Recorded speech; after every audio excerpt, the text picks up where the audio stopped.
Starting recording. Let everyone know they're being recorded. Well, you know. I didn't know you were recording. I like to record. Only for training purposes. I like to record. Well, as long as it never gets used in public, that's fine.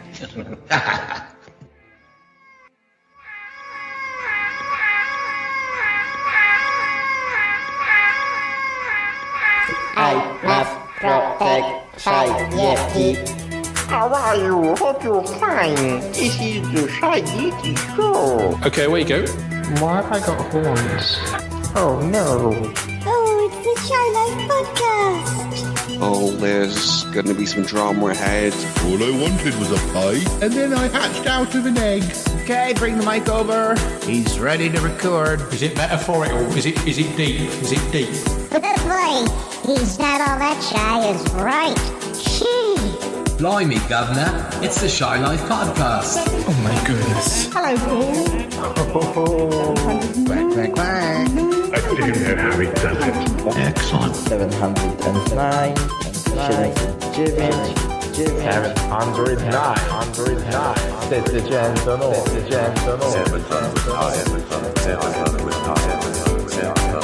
Bonjour et bienvenue au podcast The Shy Life. Hello. Hello and welcome to another episode of the Shy Life Podcast with me, Paul the Shy Yeti. How are you doing? Oh, I'm all right. We're here for a Chatterbox episode. It's sort of around Easter, but it may be after Easter. It might even be May by the time I do this. Welcome to November. We've got a whole host of stars for you, and we've also got. They can turn up, so we've got. They're outside. Blimey, They're up in the sky somewhere. But yes, but we'll telescope. Let's run the theme music. When we come back, we'll get Chatterboxing in the only way that we know how, or something. Yes, run that theme music. Darling, it's the Shy Life Podcast. Keep it rolling, keep it rolling. Yes, but it's a positive thing, Paul. The high life, the shy life. I'll go anywhere for a potato. Delicious. Hello, campers. How are you? Go Shy Yeti. Oh, he hasn't found out my secret. Do you think he has? I love the Yeti test. It's my favorite thing. If you thought that was bad, just listen to this. Yeah, I'm strangely drawn to Yeti Uncle John's ankles as well. I could eat more body weight in crisps. Has anyone seen my hot sausage? It's all gooey and meaty. Yum, yum, yum, yum, yum. I don't think I'm ready to speak about it. Here comes the grizzly. Hi there. It's the Shy Life Podcast. I can't wait for it to begin. I like that. Yeah.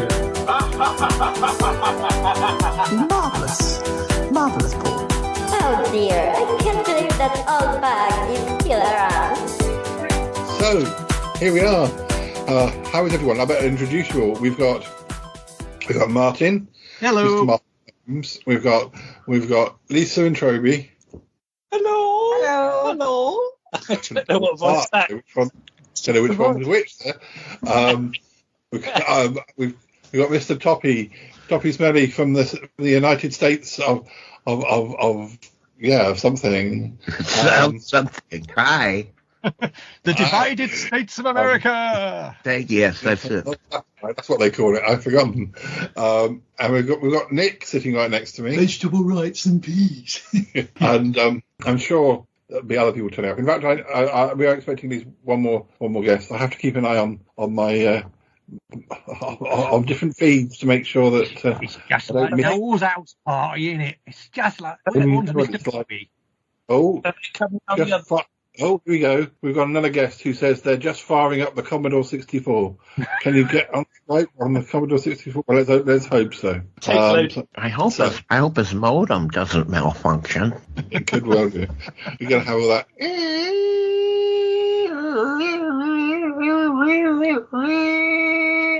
That was a good impression. Back to the 80s. Did that make you feel like you were back in the very early noughties with the dial-up? That was me being dial-up. I was being dial-up. You forgot the We need both of us to do this. There's no answer to that. But I'm turning up in a fancy dress. Party is dial-up. Yeah. As I say, we used to get internet. Those CDs you used to put into, for I don't know what you call it, the modem. And I used to get tons of them, and I used to give them to my mum as bird scarers. Because I think my parents had the birds used to they used to like listening to that.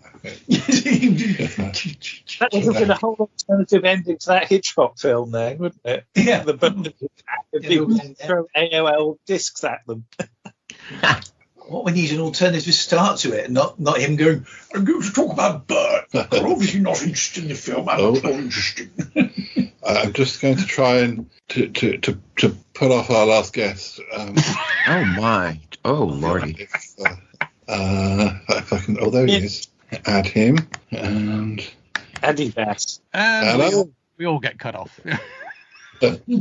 Hello, last guest. I still see 4 squares. Yeah, it's not on this call. 5 squares. There he is. There's the old codger. Hello. Oh, I put it away. Sorry. Sorry, I'm late, everyone. I told you. I was telling everyone that it was within my power to pull you off and draw you into the meeting. And here you are. Pulled off. Pulled pork. Right. Okay. Well, I'm going to ask you what you're up to, what you've been up to. I suppose we could start that whilst I work out what else we're doing. We do have an exciting. Can it be called a quiz, Toby and Lisa? It's a game. It's fortune and fame. That's what it is. It was never fortune and fame, unless you were Janice Long. I hope it's not a quiz. I hate quizzes. No, I think it's more cryptic. It's more cryptic. Yeah. Why do I need a pen and paper? Well, I don't know yet. Because he's never seen one. It's a takeover. I don't know what's happening. It's a bit like when I used to do Sutton Park and I used to let my friend Lee take over and I never knew what was going to be happening next. And me? I did some for you as well. Well, yeah, we didn't necessarily take over in the way that Lee did and kind of... I'd be like, what's going to make me do this? Andy went off and had a little bit. Yeah, you did your own little things with, but I wasn't dragged into it. I guess so. How is everyone? I should probably ask Nick as he's in the room. Nick, what have you been up to? I've been with the last 6 weeks. I've been working with Muffley on some scripts, which was highly exciting. But more recently, this morning, I've been doing Park Walk. It is actually supposed to be Park Run, but you can have walkers at the end. And one of my Lenten disciplines is trying to get my fitness up. So I'm doing that, and I'm hoping to go back to Zumba. So I walked with a couple of my colleagues, and it was most invigorating. But I'm knackered now. You're very keen on your Zumba. Yeah, and I've kind of given it up because I had all that horrible gluten business last year, and I wasn't looking very nice. I'm not looking terribly nice now, but I think let's just do it. Now, just remind us what Zumba is. I thought it was a place. That's an American. That's an American dancing. It's progressive 80s rock band. Lots of waggering, lots of Latin Italian kind of romantic stuff, but with pace. So it's quite sexy, really. It's quite sexy. I was doing it for a while, and having to on my day off, I take the laundry down, I bring the laundry back, and by that time I just want to put my feet up and mess around on Facebook or something. So basically, it's Jackie Collins in the form of dance. Oh yeah, Oh my. No, Joan's not up to it anymore. Mind you, neither is Jackie. She's dead. But yeah, and also I've applied for another job. Not within the NHS. That's my other bit of news. It's my 25th anniversary with the NHS. It's my silver jubilee. You get a special episode with the Cybermen. Yes, that's right. I'm wearing cricket gloves. And Toppy Smelly, what have you been up to? Mine's much more boring than that. No, I've just been up to my neck with my parents who enjoy going into the hospital in through revolving doors, and it's literally been, if one's not in the hospital, the other is for some problem. So they've been a handful. That's been my life for a good 2 months now. I've had to cancel some hospital appointments because I hadn't thought. I didn't think I was going to actually get there. I could do with you. Do you think you could pop over and take me to the hospital, Toppy? You're sure. Very good at these things. Yeah. Oh, yeah. No, it's not a problem. I use some Vart warning, obviously. Yeah. Just help me pay for the petrol. Oh, yeah. Fine. You went to the hospital yesterday, didn't you, Lisa? I did. And they refused to take your blood. Yes, because the blood test wasn't on the system, so... Yeah, the computer said no, basically. And how are the residents of Pickle Hollow? Everybody okay over there? We're doing fine. We've had what's become somewhat scarce these days is we had something of a snowstorm, 4 whole inches, but it's only the second time it snowed a lot, which is very, very, very unusual and scary because we're supposed to be getting a lot of snow, and we're not, which is fine with me. Salisbury hardly ever gets snow. Somebody's stealing your snow. Could be somebody selling it, stealing it, selling how it. How many inches would be satisfying then? Oh, well, we need AOL inches whenever we can, But I've grown less tolerant of cold and snow as I've gotten older, anyways. But it's just not normal. I don't like cold. I must admit, I don't like cold. I'm the opposite. I've grown more tolerant of heat.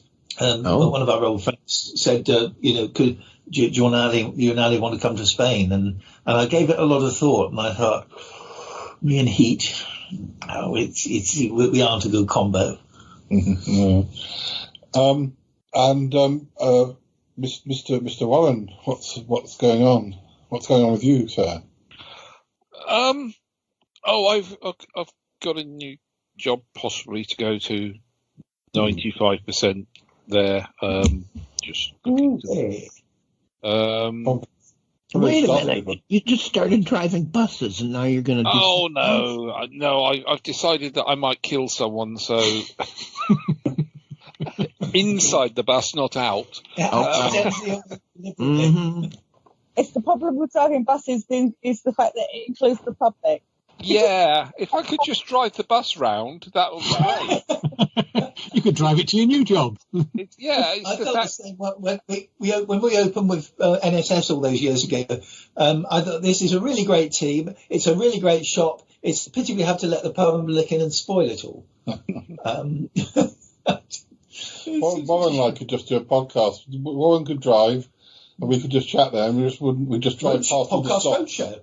We just wouldn't stop for anybody. We just that would be fine. So long, suckers. Warren could drive us to a nice tea shop at the end of the episode, and we go, well, listeners, thanks for listening in. Tea shops of the world.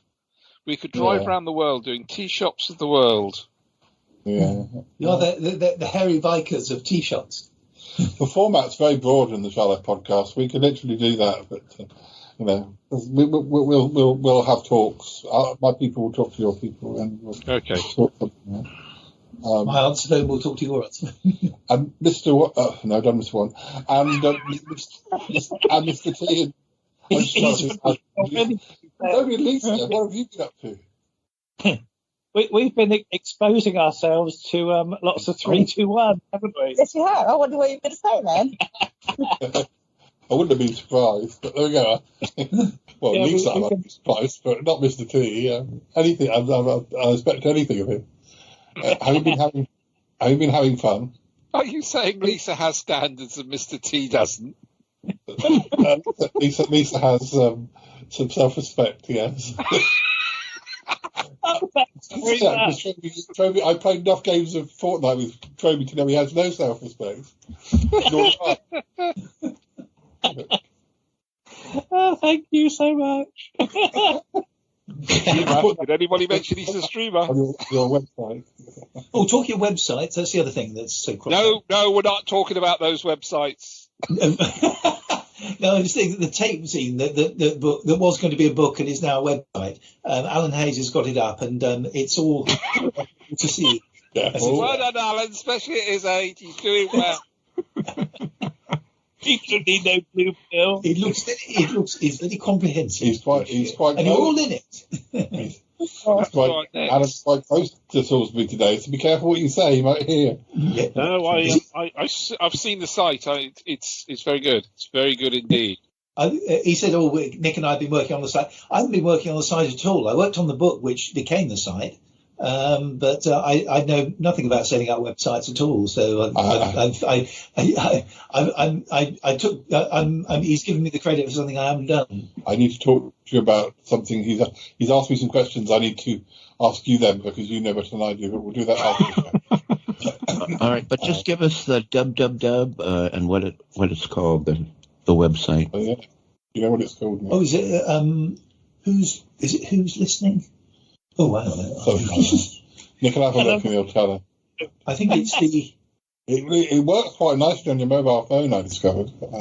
Available in all formats. Yeah. But, okay. Yeah. Talk amongst yourselves. Yeah, so any news? How are Rose and Martha? They're fine. Martha is just about to sit down on the cushion on my sofa. She's deciding where to sit. Yeah, Martha was briefly thinking about contributing to the podcast, wasn't she? But she decided to get off. Now she's gone to the other side. She's sitting on her cushions. It's like the Princess and the Pea. She's got two cushions to sit on. So. And Martin. Hello. Yes. Not a lot. Went for a walk this week. That was not a lot. You modest man, you. Keep working on the. Keep working on the show. Yeah, I just keep ticking along. Really, it's this kind of plug the book. Living in the void. Plug the book. Oh, quick, yeah, plug the book. Book out, Martin. How you got a book out, Martin? What? Yeah. Well, yes, no, but yes, I have. This is Martin has a book out. He's going to tell you all about it. Am I? Oh useful. no. What's it called? What's it called? Which one?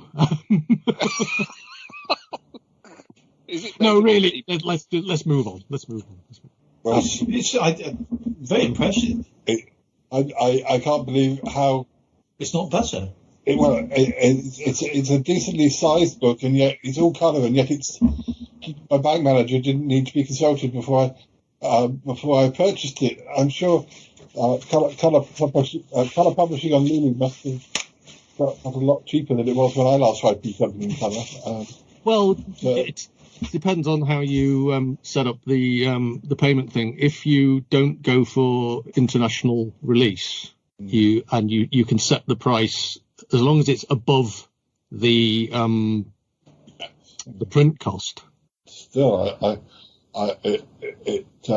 the unit print cost. I mean, my test prints cost me £12 each.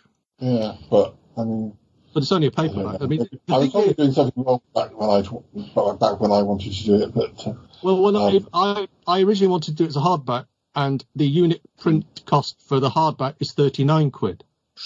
Yeah. So basically, you're paying £25 for a hardcover. Yeah. So I decided not to go for the hardcover in the end. But you see, the big thing was I can't make money out of it. Because, technically there are all sorts of copyright reasons. It's a fanzine. Fanzines can't make profit. So in the end, I put a margin on it, which basically covered my print costs, and any extra I will then invest in my next project. But so I don't make anything on it. But the numbers you're talking about, you sell these things. If you're lucky, you sell 20. So that's fine. So, and that 20 will cover my expenses, which I thought was a reasonable compromise.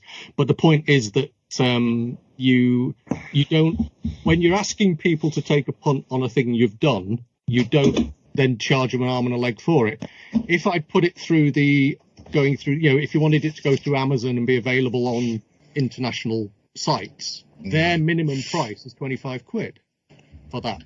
So it would have added a tenner. Now, if everybody then bought it off Lulu, I'd get a 10 quid every time. But I don't think that's fair. I don't think I should be getting that.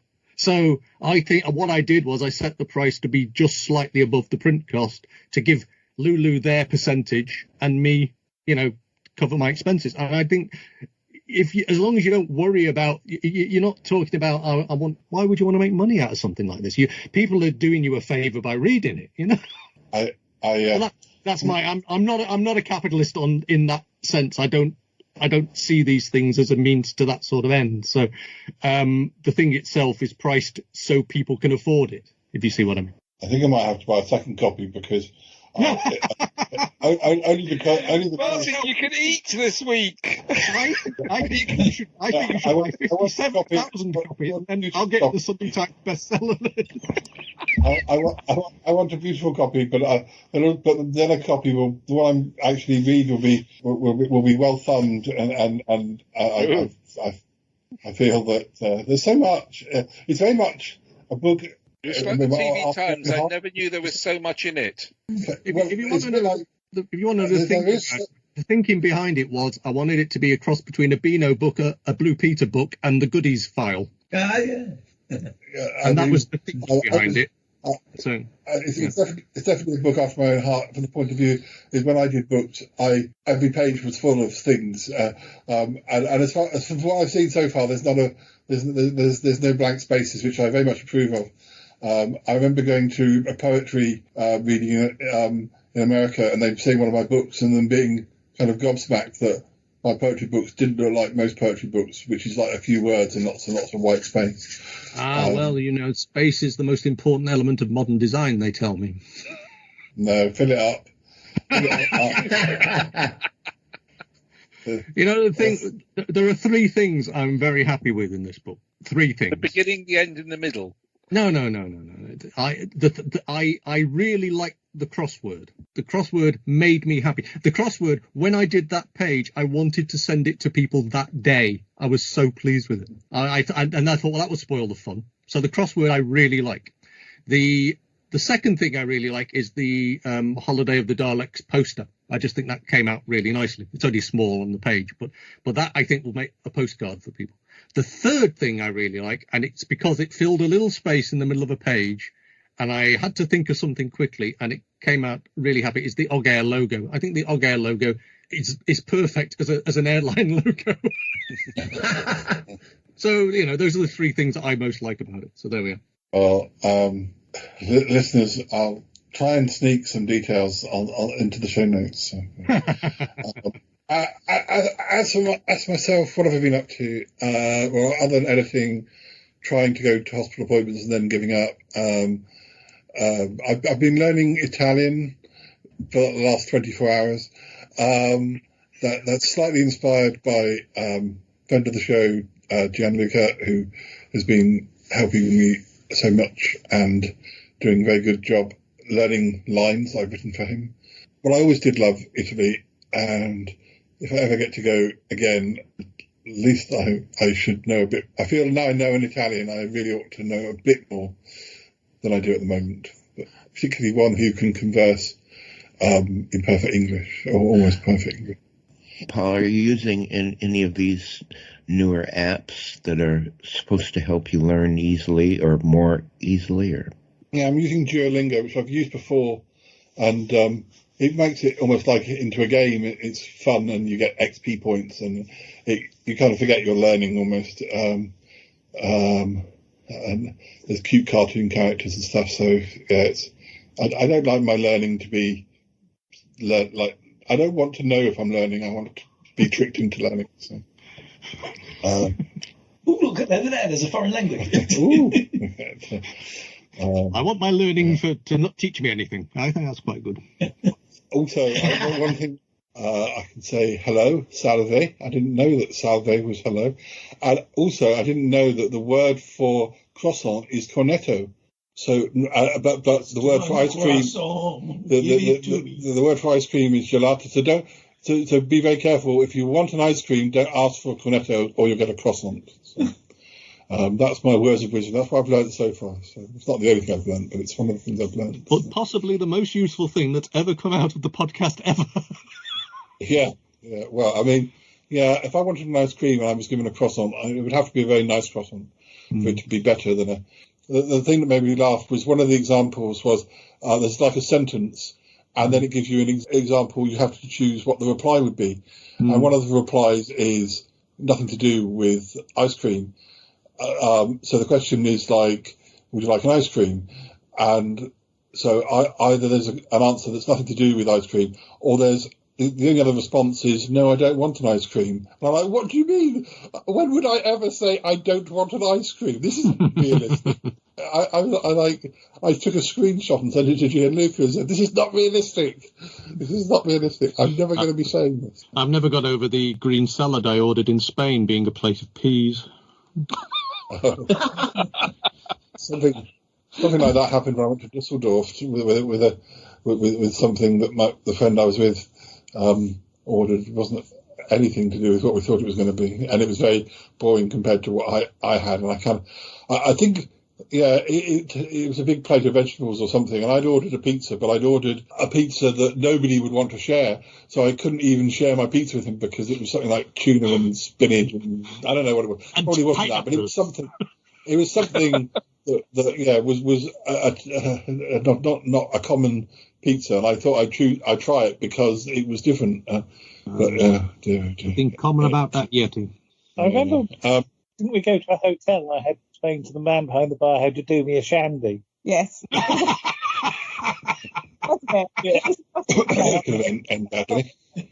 Was that the one where there was a wedding? We were expecting it to be a disco, and it wasn't. It was like a brass band or something, or probably an orchestra. And then the next day at breakfast, the people on the next table were talking about how embarrassing it was to meet John Prescott when you were wearing a tiara. So, yeah. Did the band do a request? Did you actually say, can you do Agadoo because it's a wedding? Before we move on to the next section of the show, I have an Easter egg here that quite a large Easter egg. It's taking up quite a lot of the room. Nick's got his beady eyes on it because he's hoping we're going to get to eat it, but before supper, I don't think. I wouldn't put you. I wouldn't put it past anything. No, I wouldn't better finish this sentence. I wouldn't. No. I'm not sure this is a real chocolate Easter egg. I'm going to knock on it and see what happens. Cue sound effects that I'll put on later. Knock, knock, knock. Is there anybody inside the Easter egg? No. Hello, come on. Hello, Paul. It's me, Gravity. I'm in the Easter egg with Yeti Uncle John. Hello, listeners. We were just hiding. It was meant to be such an exciting surprise. We are surprised, let me tell you. I don't know. You must be quite cramped in there. I mean, I said it was a large Easter egg, but not Yeti Uncle John size. Oh no, I'm a bit cramped now. I might have to go and see a chiropractor. But you don't worry, I'll help. Thanks, Compty. Well, I hope you guys are going to be okay for helping out later on in the episode. Oh yes, Paul. What did you want us to do? Well, we might do some would you rather questions, but and also I believe isn't there an anecdote about a hat or something? Oh yes, we went hat shopping. Oh right, why were you buying hats? We're going to a wedding. Oh yes, we're going to a wedding.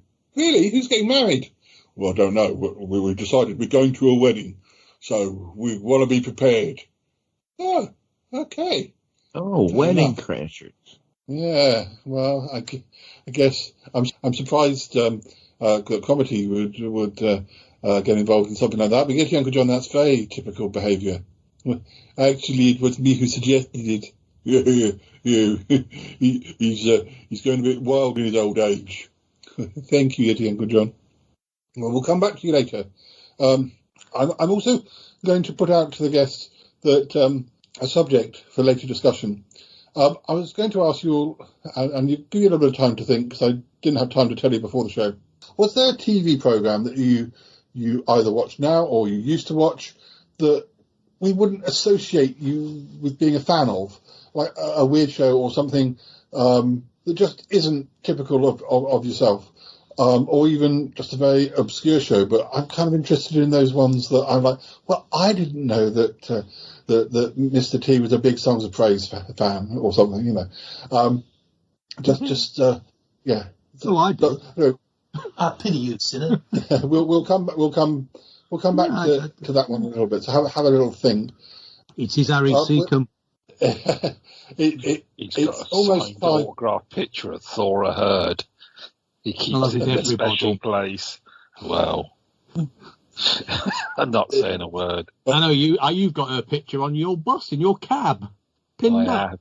I have. Yes, it's in case I go over any cliffs. Little Thora, last thing you see on this earth. We're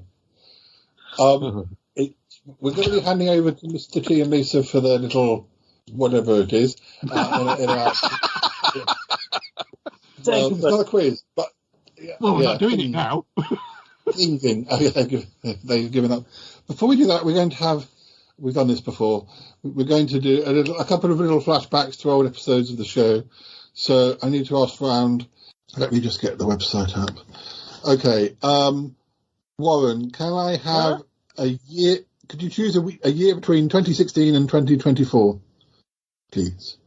Yes, I could. Thank you. Could you tell me that?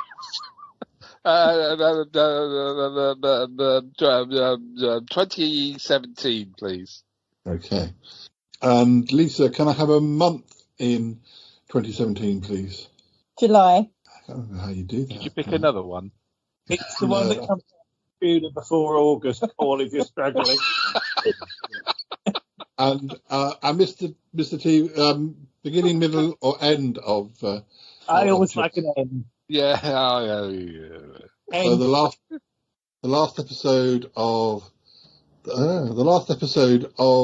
July 2017 actually has a connection with Mr. Toppy Smelly, although I'm not sure if you're in the episode. Let me have a look. It's episode 97. It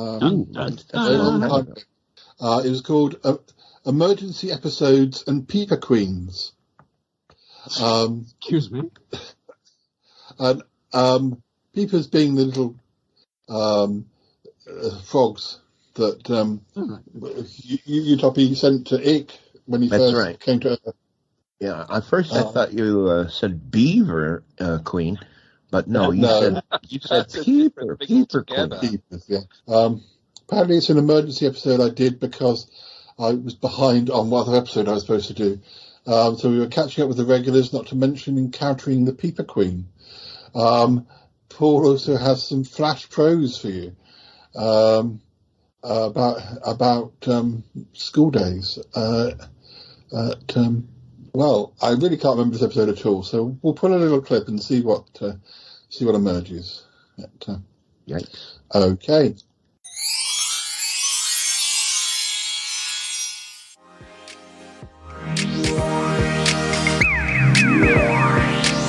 Oh, hello, Paul. Oh, hello, Aunt Tabby. How are you doing? Oh, Paul, dear, I owe you such an apology, dear. Oh, really?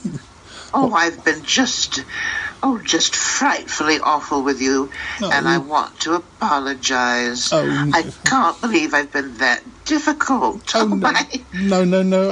I think I've been sort of guilty of getting, an idea and running with it without sort of thinking about other people's feelings. No, Paul, don't apologize.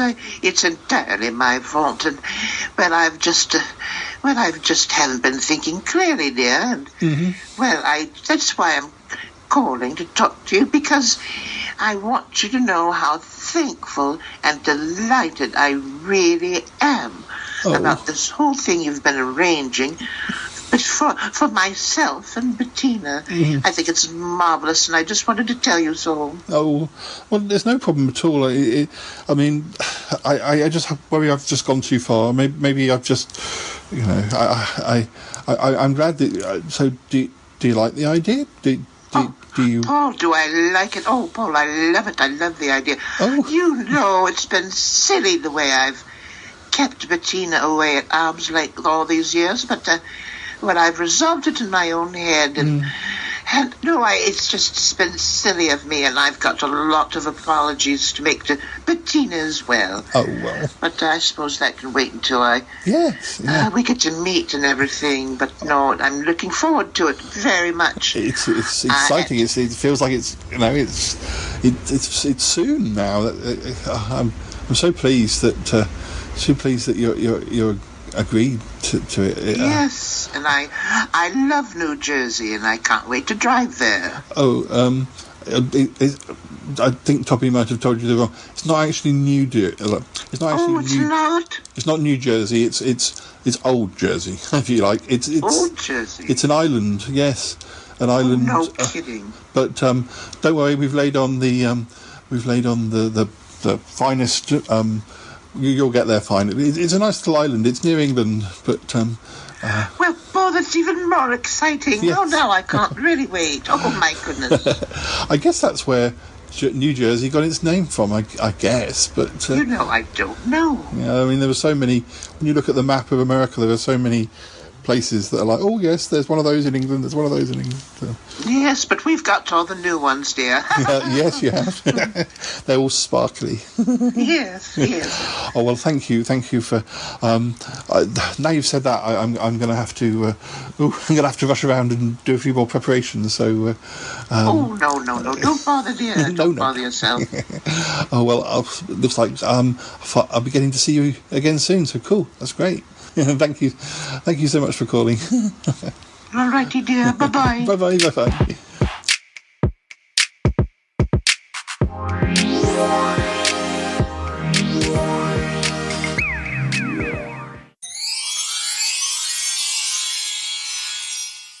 Okay. What was that all about?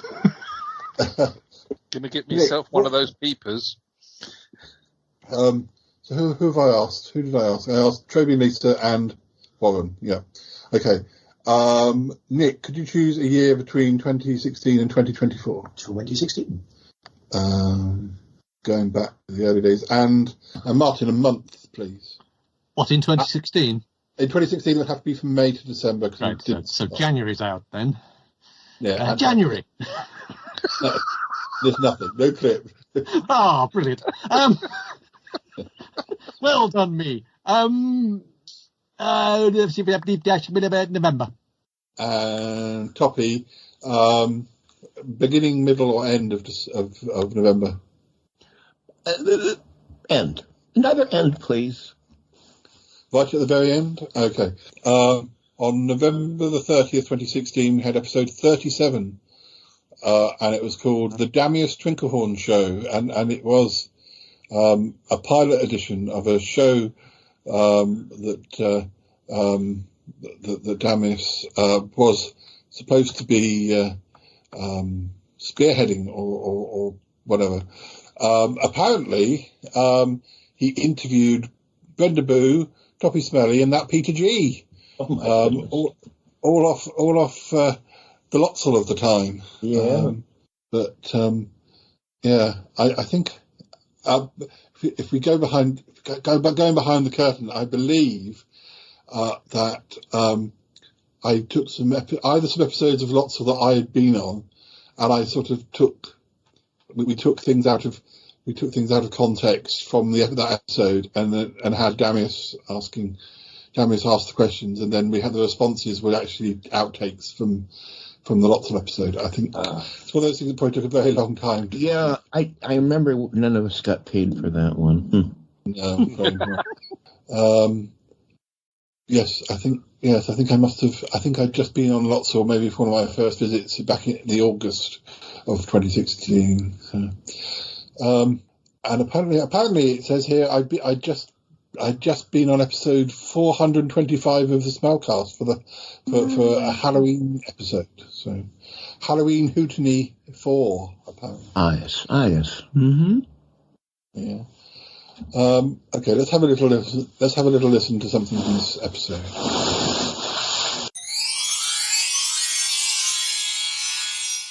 No, Toppy, I got some information here that says, apparently, I should ask you, apparently, once upon a time, you dressed up as a pineapple. Is that right? You dressed up as a pineapple to advertise a fruit stall. Is this true? A couple times I was just so broke. Oh, I can understand that friend of yours, Sassy. He likes to live the high life, doesn't he, eh? Oh, dear. I think that had maybe something to do with it. Oh, Toppy, I meant to ask, as you know, I'm an actor, and, well, we had talked about this before when we met on the Show Your Life podcast, but I've been offered this script. It's called Invasion of the Tree People, and, you know, I've played trees before. I just wondered if you could have a quick look at it for the script for me. Well, what do you think? Oh, this looks interesting. Oh, now look at this. Yeah, I'm glad you like the look of it. I think, you know, this could be the one that will make me a star. This part. Why, I bet that's fascinating. Oh, Toby, I'm so glad you think it looks of interest. Big ambitions, right? Yes. Oh, well, no, Brenda. I think that when we were talking before the show, you were saying that, well, that there was something interesting you wanted to mention. Something happened to me today that I wanted to share with you. It wasn't particularly important, but I wanted to share it with you. Oh, really? Really? Go on, please. Do tell us. And of course now I can't remember. Oh dear. Oh dear. Oh, well, maybe... it happens to all of us. It usually happens to me when I have to remember my lines. Was it something that happened to you today? It was. All right. But I can't remember. You guys, let's talk about something else and maybe it'll pop back into my head. I can't. I'm totally drawing a blank. I hope it didn't involve that horrible Mr. Trump. Might it have involved one of my films from many years ago? Or maybe you wanted a signed autograph. Very odd. There's no need to be shy, Brenda. If you wanted an autograph, you only have to ask. Oh, yes. Oh. I'm sorry. Oh, no. Don't apologise, Brenda. You really don't have to. We'll get that autograph sorted out for you by the end of the show. Oh, yes. Oh, dear God. Oh, dear. Are we having a chaos time? Where were we anyway? I can't remember what we were doing or what was going on, but yeah. Oh, don't worry about it, Toppy. Oh, dear, I'm the same. There's just no hope. Oh, Peter, be kind, eh? Be kind. Quit playing games with my heart. Oh, Brenda, I didn't know you could sing. Oh, how lovely. Oh, oh dear. Yes. This is my worst digression. Oh, no, Brenda, I thought you sang lovely. Absolutely lovely, like a little songbird. Oh, yeah. Tweet, tweet, tweet, tweet. Oh, yes. Oh, yes. I played a songbird once in a movie. I tell you what, if you're looking for a new experience, why don't you come to one of my acting classes? We've just started doing some acting classes. Yes, I can teach you all about Cat Hamlet, and you could be a wonderful actress. Oh, yes, you could. I think so. Oh, yes. I'm trying to say yes to experiences that I would have in the past said no. Oh, excellent. So is that a yes or no? I can't take it. No. Oh, that's all right. Oh, you don't have to come. You don't. Why don't I sing you a song now, Brenda? Here we go. Once I fell in love with a frog. It was a lovely frog. A frog that did some hopping up and down, body popping. Oh, I once fell in love with a frog. Okay, that's pleasant. Very pleasant. Well, there is more. But what do you think? I wrote it myself. Yeah, it's almost got a country feel to it. Oh, thank you. Oh. It's just regurgitated avant-garde crap. Oh, now you're just teasing, Brenda. I know you liked it. Okay, well, there we go, a little flashback to the past. So, what do we have to do, Mr. T and Lisa, for this little shenanigan thing that you? Get me pen. Yeah. So everybody needs a pen and paper. Pen and paper, please. Oh. Or a good memory. Yeah. Either will do. Yeah. So pen and paper. Shall we do it in one big indigestible lump? Yes. We'll do it in one big indigestible lump. Much like where it comes from. Yeah. Okay. So what happens is, we've been watching 3-2-1. Now, Toppy probably doesn't know 3-2-1. Well, let me just ask, because what I know of, and I do think it's from Great Britain, is 3-2-1 Contact is the full name, right? No. Okay, not that. Never mind then. However, now you mention it. I'm intrigued now. Tell me what that is. I'm sorry. Say that again. Can you tell us what 3-2-1 Contact is? Because we don't know. I don't think I know. I just know the theme was something like 3-2-1 Contact, and then I think it was a show that for kids that brought them into contact with interesting things and people. I think that's what it was. Does anyone know what this is? It's an American science educational television program produced by the Children's Television Workshop. Ah, that's what I was going to say. Yeah. Yeah, that's it. 3-2-1. I can honestly say this has nothing to do with what we're going to do. Okay. Excellent. So this was a late 70s into the 80s. Well, it's a sort of game show, really, isn't it? Yeah. And the idea was that based on a Spanish show. Uno, dos, tres. Yeah. That was that Spanish? No. I don't know. That was 1, 2, 3. Yes. That was a plate of peas, man.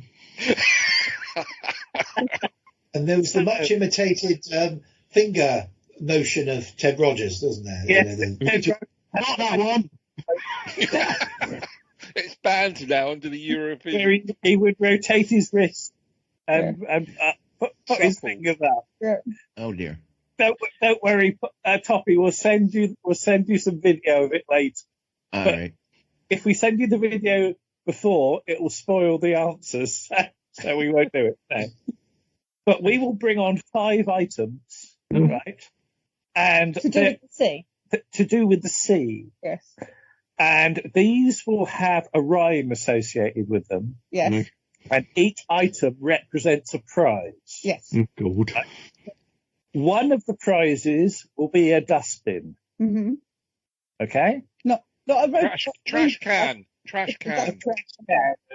As Toppy would prefer. Yeah. For our international listeners. Prizes will be decent prizes of varying decency. Yeah. Some of the time, some weeks, the prize would be a car. Yeah.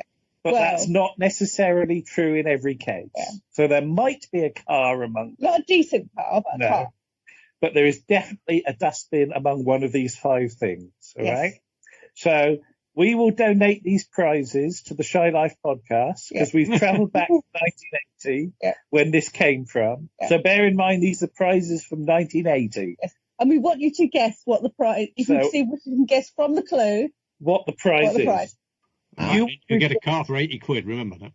We'll bring on 3 prizes, and you have to reject one. Yeah. Then we'll bring on another prize, and you reject one. Yeah. Then we'll bring on the final prize, and you reject all but one, so that you end up with one single prize. So there'll be 3 prizes at the end. You reject 2 and keep the final one. It'll become clear as we go forward. All right? Okay. And so they say television's dumbing down. Yeah. Item number 1 is a toy cat. Yes. Okay. If you want to know, this toy cat was originally brought on by comedian George Roper, who is known for nothing but the comedian. Who is not at all famous. So the toy cat. So the rhyme with the toy cat goes as follows. There could be a mutiny because they've thrown away the cat. If there was no sound of him, you've got it, just like that. Okay? Yeah. So that sounds like something Paul would write. Right. So, jot down what you think that prize might be, but don't tell us yet. Okay? I haven't a clue about this. Any good? I'm not following this at all. Could we have the rhyme once again, please, Yes, Ted? so the item is a toy cat. A boy cat. Oh, toy cat. Sorry. And the rhyme goes, there could be a mutiny because they've thrown away the cat. If there was no sound of him, you've got it, just like that. Bearing in mind, these clues are quite easy. These are easy level clues. The more impenetrable it gets. Right, okay, Yeah. these are quite easy. Yeah. Okay, item number 2 is a seashell.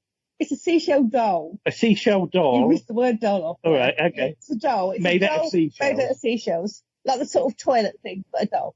And this was originally put on by Lonnie Donegan, Yes. the singer. Yeah. And the rhyme for the seashell goes, she sells seashells on the seashore. If you say seashells, you're knocking on the door. Okay? You need that again? You want that again? Yeah. Total silence. Yes, I think something. Seashells on the seashore. If you say seashells, you're knocking on the door. This is actually. Now I'm doing these actually sound really, really difficult. Yeah, but they get worse than this. Yeah. The longer it goes on. And item number 3 is a dog in a sailor suit. Okay. The old sea dog had a glitter in his eye, and he had beat a tattoo on his chest. A throwaway line might catch a big fish, but this might all be spoken in jest. Okay? Right. We're totally confused. So that's your first three items. Right. Firstly, do you need the third clue again? I'll read it again if you like. The old sea dog had a glitter in his eye, and he beat a tattoo on his chest. A throwaway line might catch a big fish, but this might all be spoken in jest. Okay? Right. So now you have to reject one item, one of those please. prizes. And I'll give Paul the casting vote, but you can have a discussion if you've got any idea at all. Just give us the bin. The seashell, I reckon. I want a bin. I want a bin. I reckon the seashells is a holiday in the Seychelles. I thought it was a bathroom. What did you call me? What did you call me? Bathroom. Oh, a bathroom. Like a new bathroom. Oh. All right. That's interesting. Okay. So choose one to get rid of: the toy cat, the seashell, or the dog in the sailor suit. Which do you want to get rid of? Again, it's a toy dog in the sailor suit. It's not an actual dog.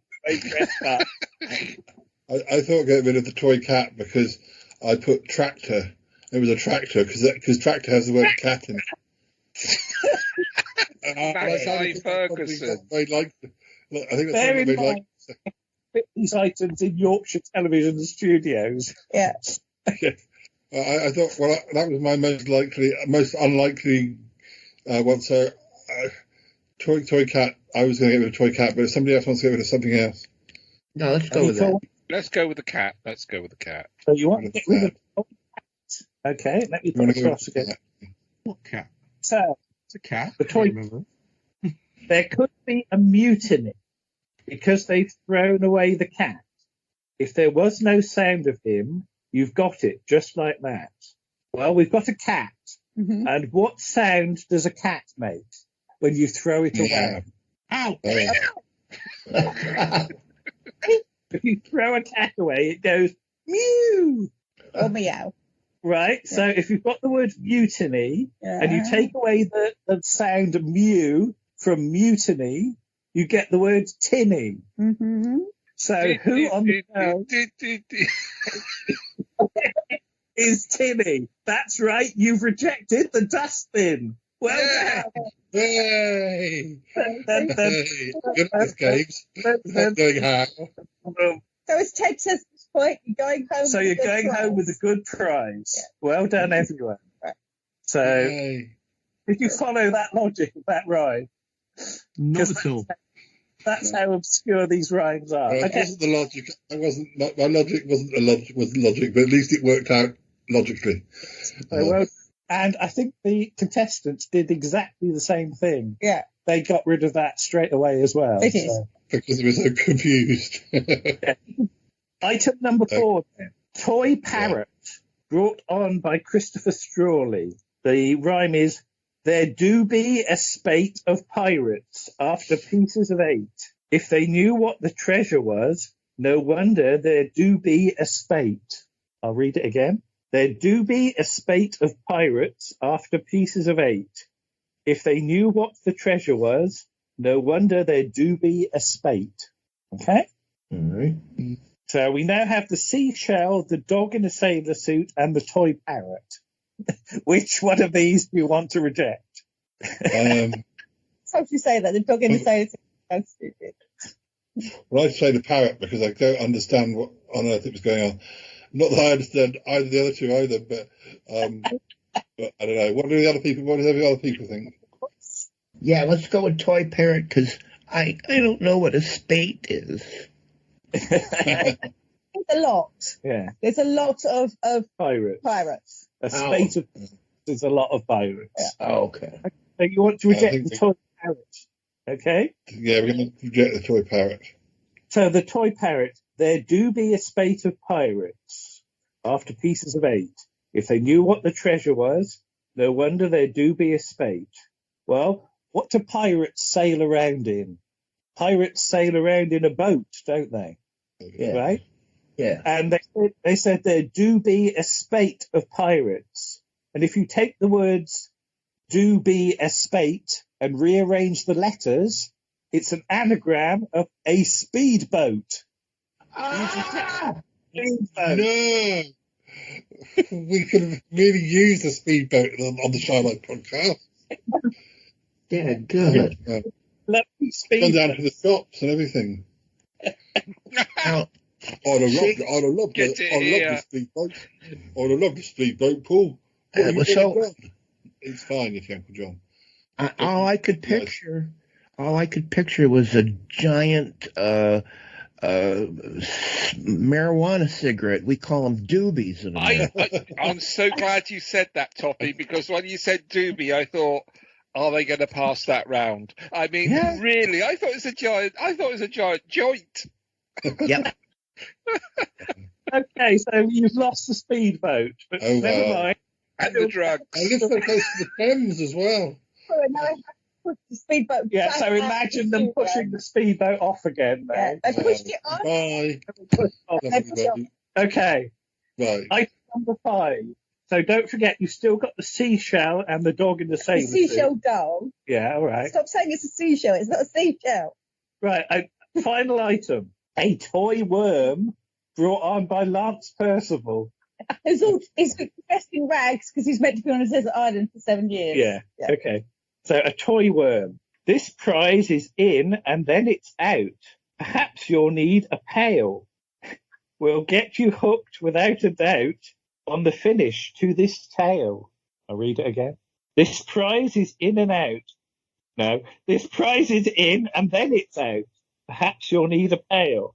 We'll get you hooked without a doubt on the finish to this tale. That's the toy worm. Which had been used in a previous game to hook it. Okay. Now, as we got Dusty Bin at the start, is there no more Dusty Bins to come, or could there be another Dusty Bin? No. All the prizes are now good. Okay. Or at least what they call good. Yeah. So we've got we've got the shell, the dog, and the toy. We've got the shell, the dog, and the toy worm left. Yeah. Yeah. So what do you want to get rid of now? I thought the dog was a drum set. I don't know why. Why? I can't remember. Something about ratcheting like a tattoo on the chest and stuff. So. Oh, that's right. Yeah, that's about it. That's about the only reason. Any other votes? Or get rid of the dog in the sailor suit if you... I couldn't really work out the worm one at all, so I'd maybe get rid of the worm, but I mean, I'm hopeless anyway, so what do everybody else think? Not about how hopeless I am, but the game. Yeah, let's stick with the dog. 'Cause I want to hear this one. Paper suit, all right? Okay. The old seagull had a glitter in his eye. Well, what glitters? Glitter. Stars. Glitters. Jewels. Sequins. Chandelier. On his My chest. teacup will clean them.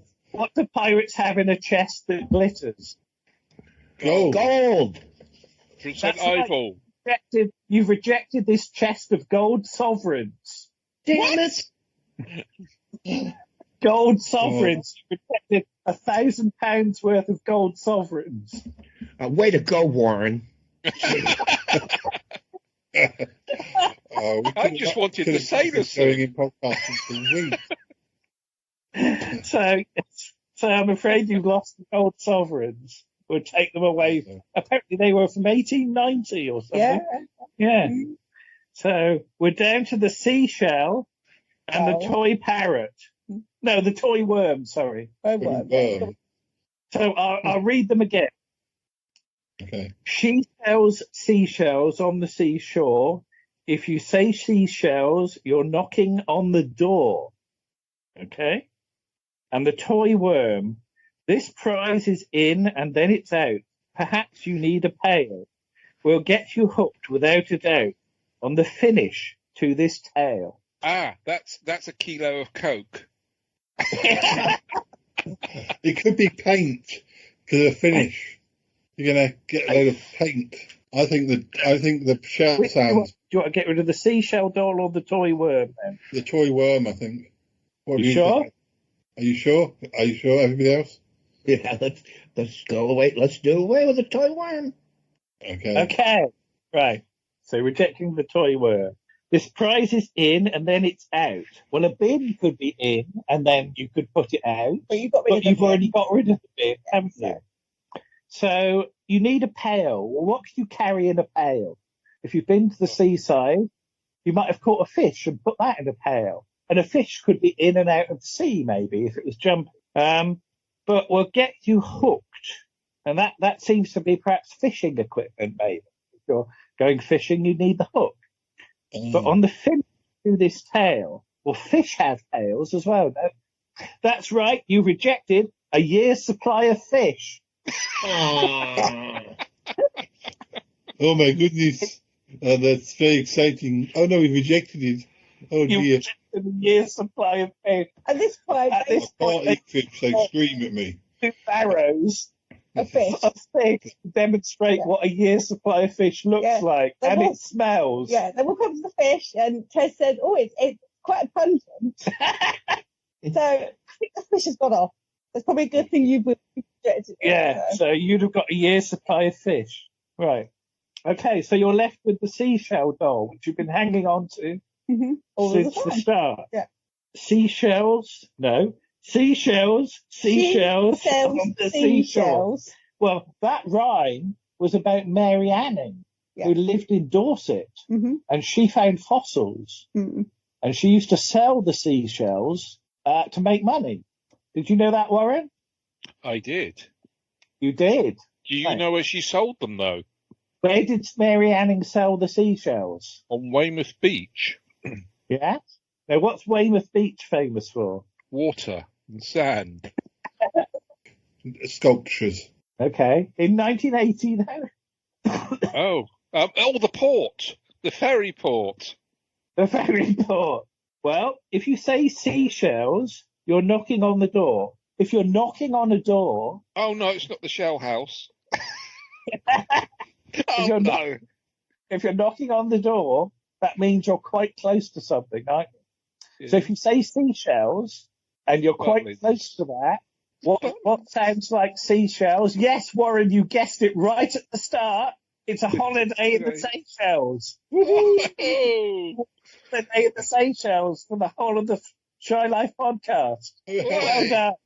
Hey, we're off to the Seychelles. I'll go and get me budgie smugglers. That'll end up being like when we went to Las Vegas. Yeah, we had a great time, and we'll have a great time in the Seychelles as well. Yay! How many of us can go?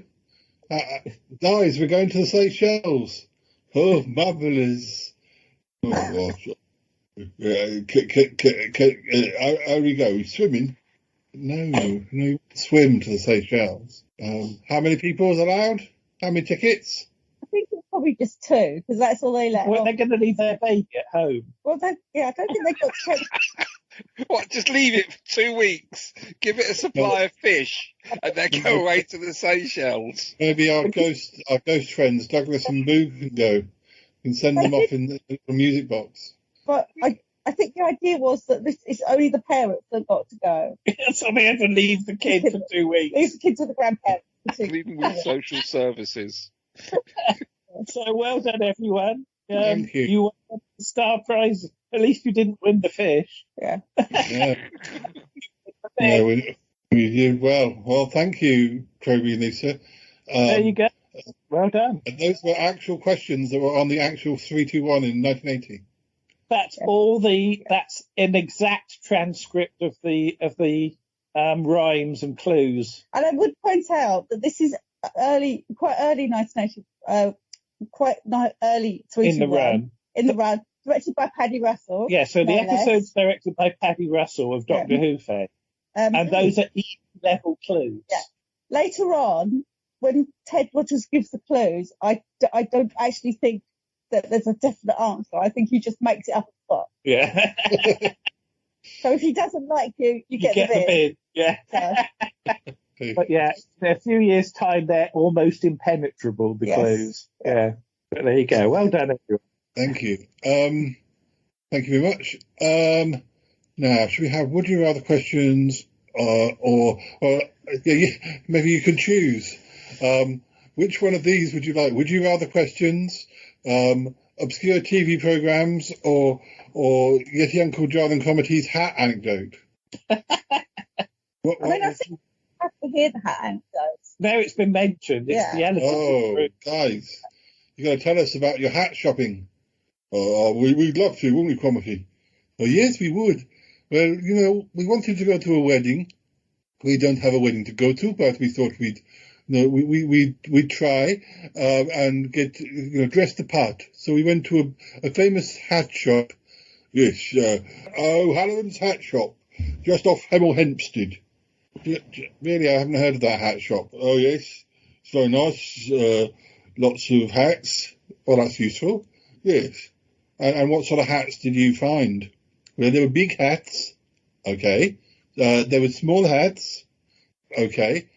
And there were some as big as your head. Well, again, that's useful. Yes. And I was thinking more of styles. What styles did you try? Well, I tried a stovepipe hat. Yeah, it really did suit you, except that it sort of sunk right down until you were covered. Yes, I was just a pair of feet, really, by the time I'd worn it. But I did like, the style. Yes. And what about you, Yeti Uncle John? Well, of course, I tried one of those floppy hats. Like old grannies used to wear down at the beach. Oh, yes, I can see you wearing one of those. Did you go for a particular pattern? Well, yes, I went for flowers. Okay, what sort of flowers? Well, posies. Little pink posies, and well, in the end, it sort of clashed with my eyes. Okay, yes, your pink eyes, yes. Oh dear, too much fizzy water again. No, well, maybe had a heavy night on it the other night. I'm sorry. Okay, Cromitty, did you actually come up with something? Did you find something that suited you? Well, yes. In the end, I went for a like one of those Australian hats with the corks. Oh yeah. Yes. Well, the good thing about them is that those small bottles of wine that you can get from Marks and Spencer's. Yes. Please mention Marks and Spencer's again. They might sponsor us. Oh yes, Marks and Spencer's small bottles of wine. Yeah. Well, you can put one on each of the corks. Because when you see these hats in practice, mostly the wine has gone. You usually see them at the end of the day. But you start the day with lots of little wine bottles hanging off your hat from Marks and Spencer's. Marks and Spencer's, yes. Marks and Spencer's. Sorry, which supermarket was it again, Comedy? Marks and Spencer's. Oh, I thought it was Lidl. Lidl is another supermarket. That's fine. So that's the hat you went with, Comedy. Yes, that's right. I went with the Australian hat. So that's what I'll be wearing to the wedding. Sounds marvellous. Now you're going to have to pick out a good outfit. Yes. Well, that's to come. Plenty of time. Okay. And yes, Uncle John, what about you? Well, I did find something that suited me. I went for a 10-gallon hat. 10 gallons, eh? Wow. Trouble is, mine only fits about 7 gallons, but, that's just the price of, recession and all that sort of thing. Okay. 10 gallons of what, exactly? Well, that's yet to be decided. But at least I know I have that storage space. Sure. And it fits you? It fits me very nicely. And what colour did you go with? I went with a sort of tan, like a brown sort of, tan, brown, whatever, I got myself a handlebar moustache as well because they kind of go hand in hand. Okay, cool. Right, well, I'm glad your trip to the hat shop was so successful. It was, Paul. Yes, I can't wait to go to a wedding. Yeah, well, we've got to go get the suit next. Oh, that'll be exciting. Where are you going? Where are you going for the suit? Well, McSuiterson's suit shop. Oh, not heard of that one. Yeah, it's in Sidmouth. Anyway, right. Well, that's good. Thanks, guys.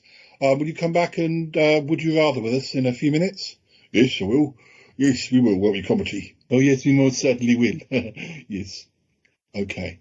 Right. So, next up, going back to what we said at the start, what I was suggesting at the start, I try to go around the group, and are there any shows that you were very keen on that perhaps people wouldn't expect you to have liked, or perhaps an obscure show you really liked which no one really talks about now, or both? If there's sort of two different answers, that's fine.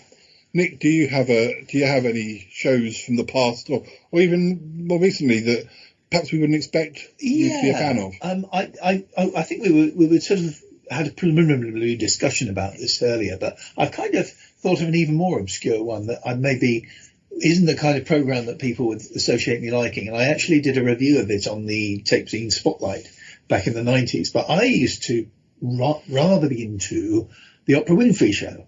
And, I'm not exactly into American well, I wasn't exactly into American shows. I'm a bit more now, but and chat, that kind of style of chat show, which became very popular at the time. And I got watching it, and I got quite into it, usually on my day off. So when I did a review, I thought, well, this is really weird. And but no, I'm certainly not interested in it now. But what was the style? Did she interview celebrity guests, or did she have a topic of the week? Well, she did. Well, actually, to be fair, she did have some celebrities on there.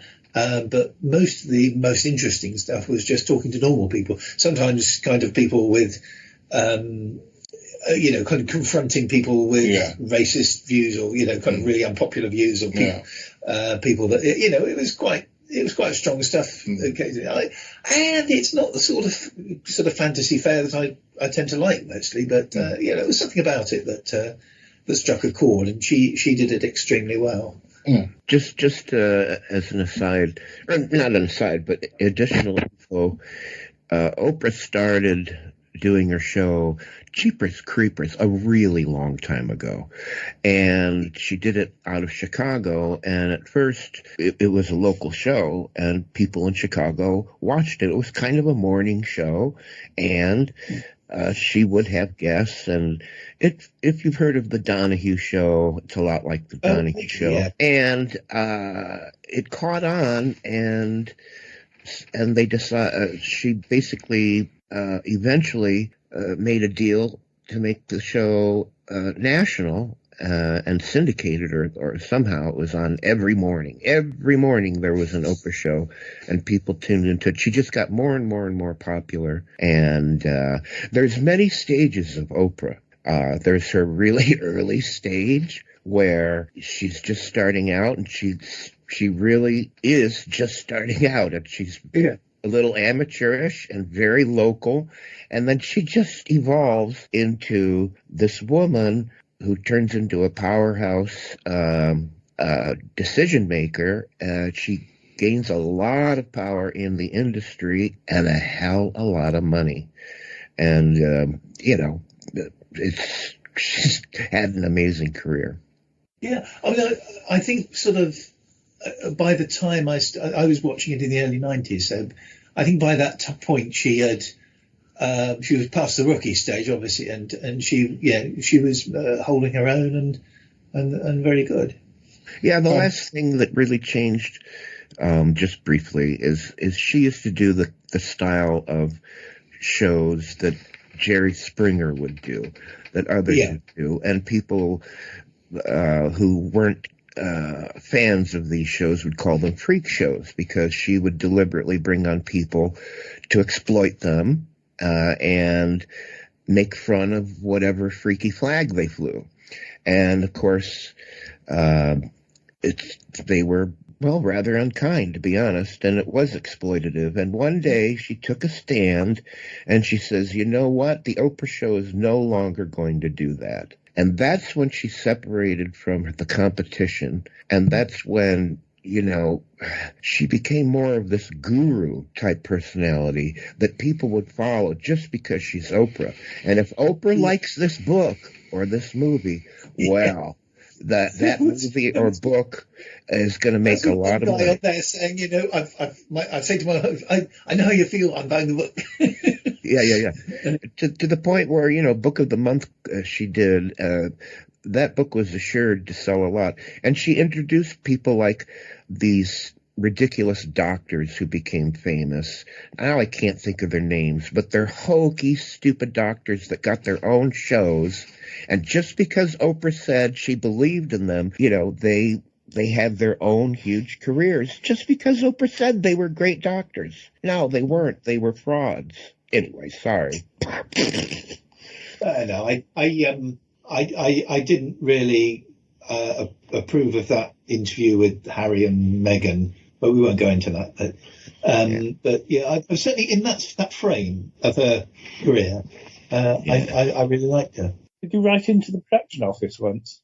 I did, yes. I remember that issue of Spotlight. Yeah, actually, you were probably around my house most of the time when I was in that era.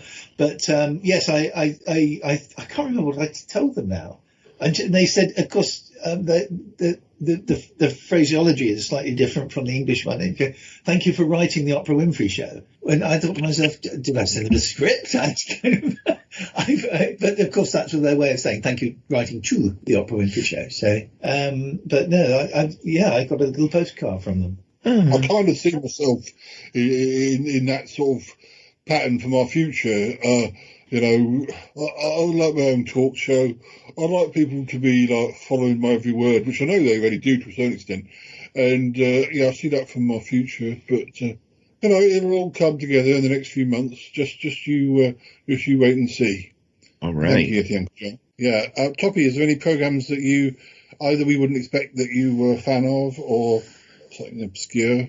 Yeah, I can think of one. At no point in my over 600 episodes of the Smellcast have I even ever uttered the word cowboy. However, Westerns were a huge part of the substance of TV, especially early on, 50s and 60s, and even into the 70s.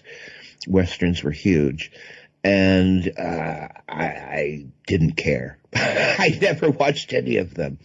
But somehow I read a novel by Larry McMurtry called Lonesome Dove. And they did a 4-part miniseries of Lonesome Dove, the book, which is a really, really long book. It took me a year to read it. And I just fell in love with the characters. I fell in love with the story. And it starred Robert Duvall and, who played the other guy? He chased the fugitive in the movie with Harrison Ford. That actor. And he was in Men in Black. Yeah, Tommy Lee Jones. Tommy Lee Jones, thank you. He played the other lead, and I've seen it 100 million times. I don't know why. I don't particularly care for Westerns, but these characters in this book and in this miniseries just got to me, and I've seen it many times. So nobody knows I like that Western or that's a secret, but it's a great miniseries. Oh, thank you. Warren, what about you? Anything that you're a fan of we didn't know about? When Channel 4 kicked off, it started to, and I was sort of at that age in the 90s, beginning of the 90s, and they'd have these terrible programs on that they put on a Friday night, isn't it? It was Eurotrash. Yes, My mum was a big fan of Eurotrash. Yes, for some bizarre reason, there was a thing of it called Eurotrash. I quite liked Eurotrash because it was television from coming back from the pub, wasn't it? It was mind-bogglingly stupid and had all sorts of weird and wonderful things on that were happening in Europe. But one of my favourite ones was Fortean TV. I don't know if anyone remembers that. Yes, yeah, I think I do a bit. Yeah, that was very. The Reverend Lionel Fanthorpe was associated. That's the one, yes, yeah. He was a hairy vicar with a motorbike. That's the one, yes. You always used to finish the show with a rock song that he composed or a ballad. But yeah, he used to go and meet all these absolute crackpots. And they talk about their meeting with aliens, the fact they were aliens, or look at these artifacts I dug up in the garden. They prove that the whole Earth thing's a complete and utter fake. It says Diet Coke on the side. Yes, that's the one. Yeah. So I love sort of ridiculously silly programs like that. But I also I like serious programs into the supernatural, not these throwaway sort of Most Haunted Live things where they say, and they go and stage all sorts of rubbish in so-called haunted locations. But 14 Times used to make me chuckle a lot, and also things like Eurotrash, trashy TV. I have a soft spot for trashy TV. Because I think at some point we go through that sort of filter in life, don't we?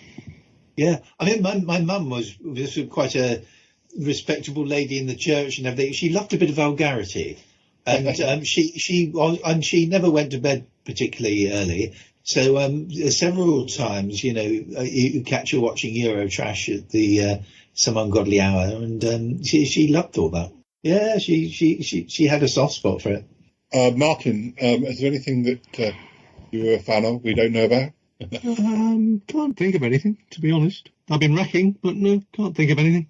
Are you a secret Alan Titchmarsh fan? No. No, sorry. No, that's fine. Droby and Lisa, whichever one would like to go first. What about yourselves? Well, I surprised myself, actually, because it's that thing that you get pigeonholed, don't you? Like you say at school you're a Doctor Who fan, so people assume that you're into science fiction. Yeah. Not necessarily true. But you can see the link to being into drama and comedy, things like that. But certainly as a kid, something like The Good Old Days I would have avoided like the plague, because all the thought of all these people coming on, singing, dancing, and juggling, and producing flowers from various orifices, and things, just wouldn't have appealed. But especially with the BBC4 repeats a few years ago, I suddenly realised that I really rather enjoyed quite a lot of it. Mm-hmm. I mean, admittedly, sort of Victorian music hall is maybe not what you associate me with. And there are some bloody awful acts on there.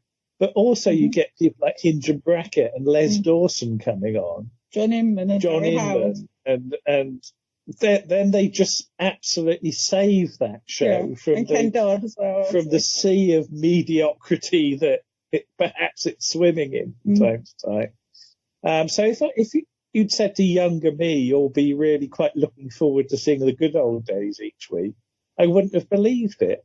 I think maybe the title put me off, because Martin will be shocked to think that I never watched the Old Grey Whistle Test, because I thought it would be really boring, because it had the words old and grey in the title. I didn't really know what it was. And I must admit that music is not really, a thing I've really got a handle on. Warren will confirm this because he's heard me singing. He's not singing, mate. But we've still got a load of good old days on the hard drive, haven't we? Yeah. And I can't bear to get rid. Annie was enjoying them too. I remember I used to come back from the pub and she'd be the old Bull and Bush would be playing regularly. Two things about the good old days. I've actually been to the theatre that they shot it in, because I went to see a panto there in the mid-90s, and it's tiny. They make it look huge on the telly, and it's the City Varieties thing in Leeds. And it was actually quite small. The other thing is, my grandfather, who was a genuine Victorian, actually attended the music halls in the Victorian age. He was a Murray Lloyd fan, and he said the construct of the MC, another once again, good evening, was a total fabrication. There was no such person. Apparently that was very much made up for the telly. Yeah, because we've got somewhere a making of the good old days thing that they showed in about 1983 when it finished. Yeah. And it's remarkable the amount of work that actually goes into making that show. Because of course you've got to dress up the entire audience as well. It's not just the acts; the whole of the audience has had work done on them, if you'll pardon the expression, to make them look like an Victorian audience. So it's a huge production each week, including sticking sort of moustaches on. Yeah, sticking moustaches on ladies, things like that. Everybody in the audience has got a moustache, not a leg, basically. So yeah, it's just the work involved impresses me. Just to clarify, I mean, it sounds like what the show was essentially was a talent show, or that's what they featured, were people who performed. It was professional people. Well, vaudeville, wasn't it? Vaudeville. Yeah. Oh, so okay. it was, you'd have a few famous people on there doing old at least songs. one famous person. But you'd have people with ridiculously poor acts as well, like sort of trapeze artists and jugglers. And there is literally a man who all he does for 5 minutes is produce flowers. Yeah. And by the end of it, the stage is absolutely covered in flowers. Yeah. Excellent over the stage. Yeah. The ping pong man that was on the Two Ronnies. Yeah. Well, is he on the good old days? He must be at some point. He was particularly poor because he was sort of juggling with ping pong balls from his mouth and juggle them and then drop them. Yeah, and you'd hear pong, pong, pong, pong, pong. As the odd ping pong ball would roll back. Yeah, he's on the Two Ronnies, but he must be on the good old days at some point. Yeah. I've never seen it, and we haven't seen all of it. So or some really poor ventriloquist acts with really scary dummies as well that look like they've been on fire. Some of the ventriloquist acts are horrific. Yeah. Lisa, come on, what about you? Oh, see, I don't know, because I don't remember anything from as a child. I mean, I do watch some rubbish telly now because I do watch sort of daytime fillers, things like Come Dine With Me and Four in a Bed, and they're particularly nasty to each other, and then they don't believe they found dirt, and you're like, but you just show the video. This is a show that's saying to topic where hotel owners go and stay in other people's hotels and criticise them. Yes. Yeah. So, or people cook for each other and critique each other, and go around the house. And the trouble with those shows, and I can't get on with them because everybody has to be slightly wacky. Don't they? Yeah. They really do play up to the camera, and that sort of thing annoys me. Yeah. There was an episode of Come Dine With Me which was shot in the flat just above us. About 10 years ago. There's a couple of gay guys up there, and they actually had to be filming up there. I used to watch Come Dine With Me quite a bit at one stage when I was around a friend's house who used to have it on, and I do remember there being one where it was a really sort of positive episode, and the winner shared with the second prize person, and then it came up at the end that he had actually died suddenly by the end of the, and it was really kind of like, I didn't expect it to be sort of moved or shocked by an episode of Come Dine With Me, but it was kind of because it was like, oh, there they are in front of you, all live and happy, and then you get the message at the end saying, oh, they died two weeks later or something, and they weren't old. Did that become evidence in the court case? I don't think it was the food that did it, I'm afraid. But I would watch. We all know which celebrity won Come Dine With Me, don't we? When they did the celeb, Colin did, didn't he? Yeah, Colin did it. Because there's a bit where he's cooking and various animals come in, and he's like, go out! You're not supposed to be in here, because he's got like llamas and stuff. Why, a llama walks through his kitchen? Oh, excuse me, Colin, have you got some sugar? But he has llamas. So, because I think they were doing it for charity, weren't they? And it was for an animal Who show. was it? Had a bucking bronco? Wasn't there? Yeah, there was one. Yeah, I can't remember. That was their entertainment. That was their entertainment. Yeah, and they just all kept getting chucked off of it. So, yeah, I remember that. I guess did it look like Janet Fielding? Warren. I guess my shows would be a bit like Lisa's in a way. I can think of three sort of different eras. At the moment, I'm totally obsessed with Traitors, which I didn't know anything about, and people have been talking about it. I kept not really paying any attention. And then my mum even mentioned it, and she's never watched a reality program in her life. And then when I watched one episode, thinking, when I watch one and see, and now I've sort of watched all of the ones that are being broadcast in the UK, all of the Australian ones. I'm watching the American one. It's like watching a soap opera. I love the idea that we, the viewers, know who the traitors are, and you just get to watch them be Machiavellian and lie, and it's just very very watchable.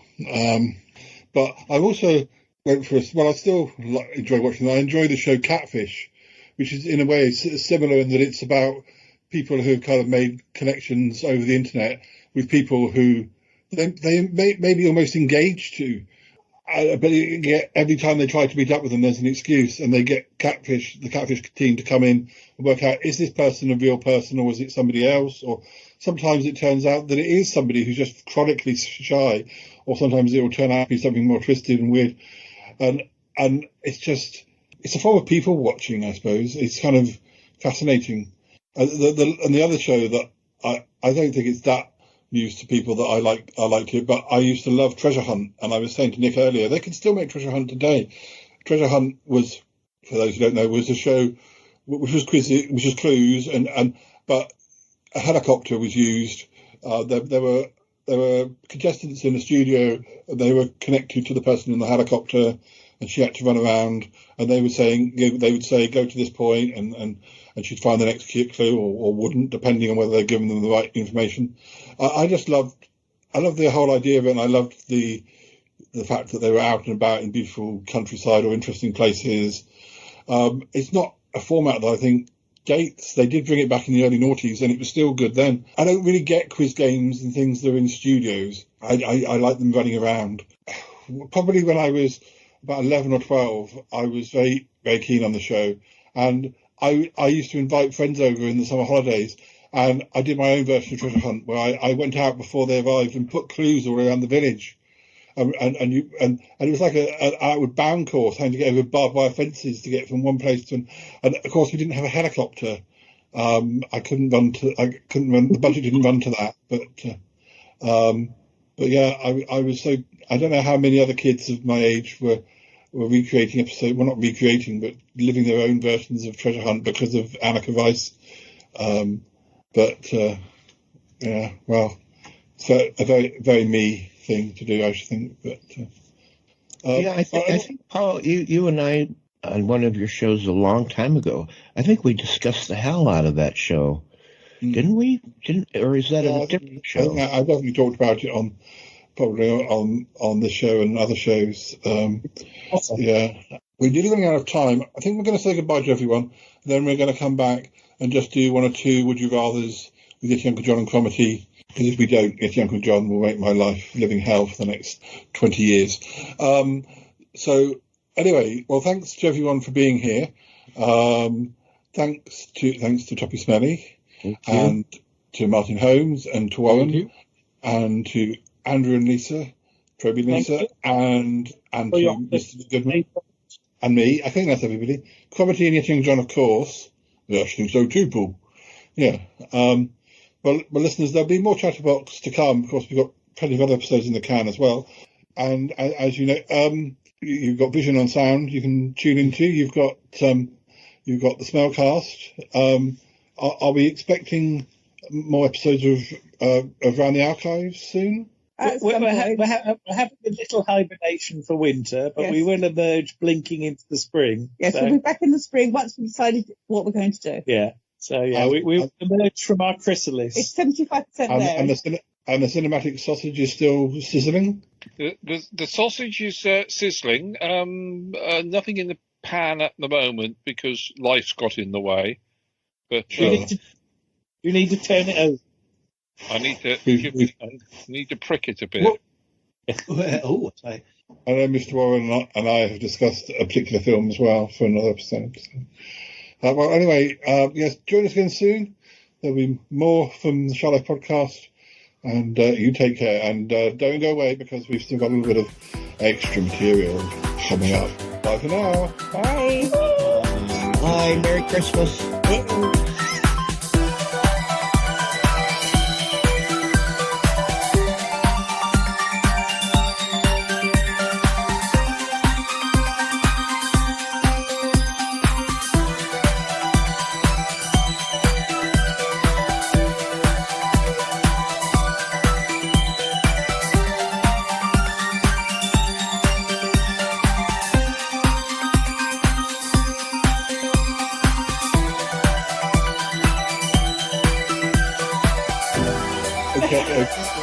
Okay, Yeti Uncle John. You want to do one or two and Cromitty do one or two?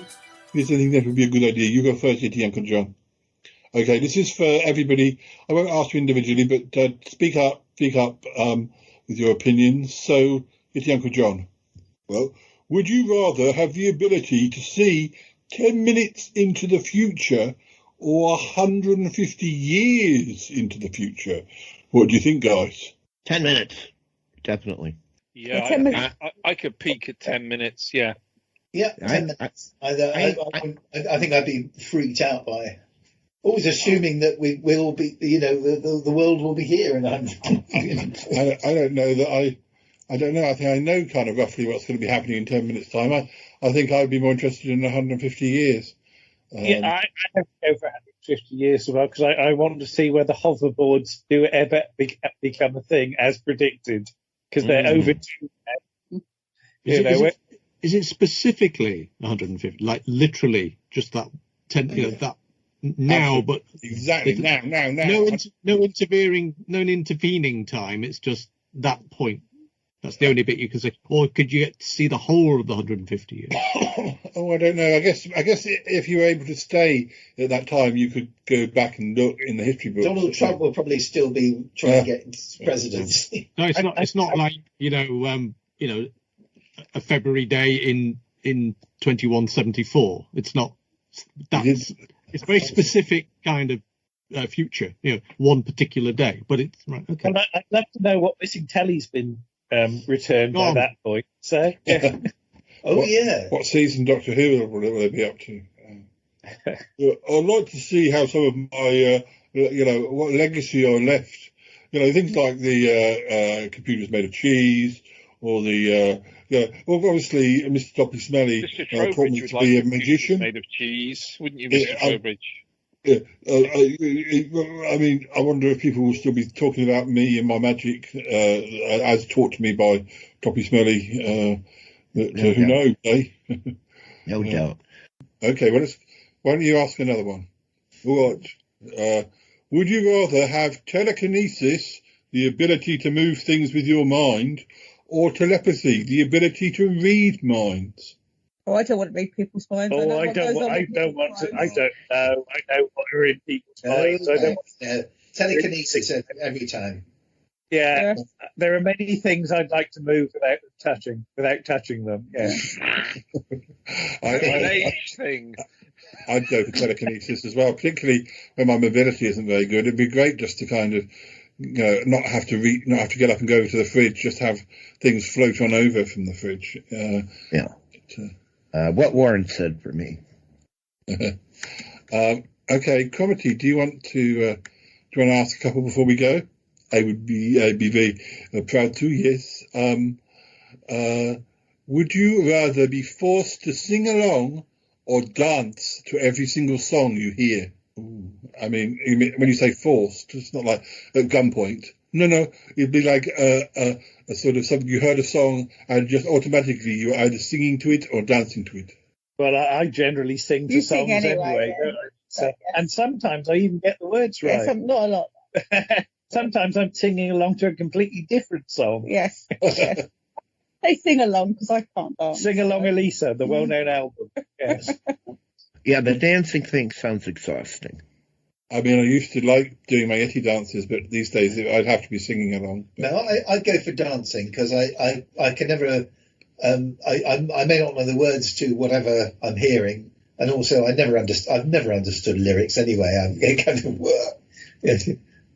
dancing feet. I've got those dancing feet. Hey, that's so lovely. Switch him off. Music because I've got happy feet to all right, Curtin Pro. Probably another one. Yes, I think this one might. I think maybe Toppy Smelly may have a different opinion of this to perhaps us in the UK. Well, I don't know. Would you rather give up air conditioning and heating for the rest of your life, or give up the internet for the rest of your life? Oh, good heavens. Well, having never had air conditioning in my life, I'll just do without that. Yeah. Well, when I was a boy, you didn't have central heating, did you, Lisa? You had ice on the inside of your bedroom window. Yeah. Plus, my laptop chucks out enough heat that I often suffer from hot legs, don't I? Right, that's why the cat likes it. So the laptop alone could heat up the room. Well, eventually. Toby doesn't put the heating on very much anyway, and I guess you'd still be allowed to have a hot water bottle. That doesn't count as heating, because presumably you could still. It doesn't say you can't have electricity, so I'm sure you can have a hot water bottle. And also, how would I make the podcast if I wasn't able to talk to you all on the internet? I don't know. That's a tricky one because would it be me exclusively that wouldn't, or us, any one of us exclusively that wouldn't have the internet, or the whole damn world? No, I think it'd just be you and be allowed to have it. I don't know. I'd just go around somebody else's house. But no, I think I might actually. I like my creature comfort, so I think I think it would be the internet that would go. Warren, you're from my neck of the woods, aren't you? And we both sort of grew up with open fires, didn't we? Yes. You toast your toast on the fire on a toasting fork. On a toasting fork, yes.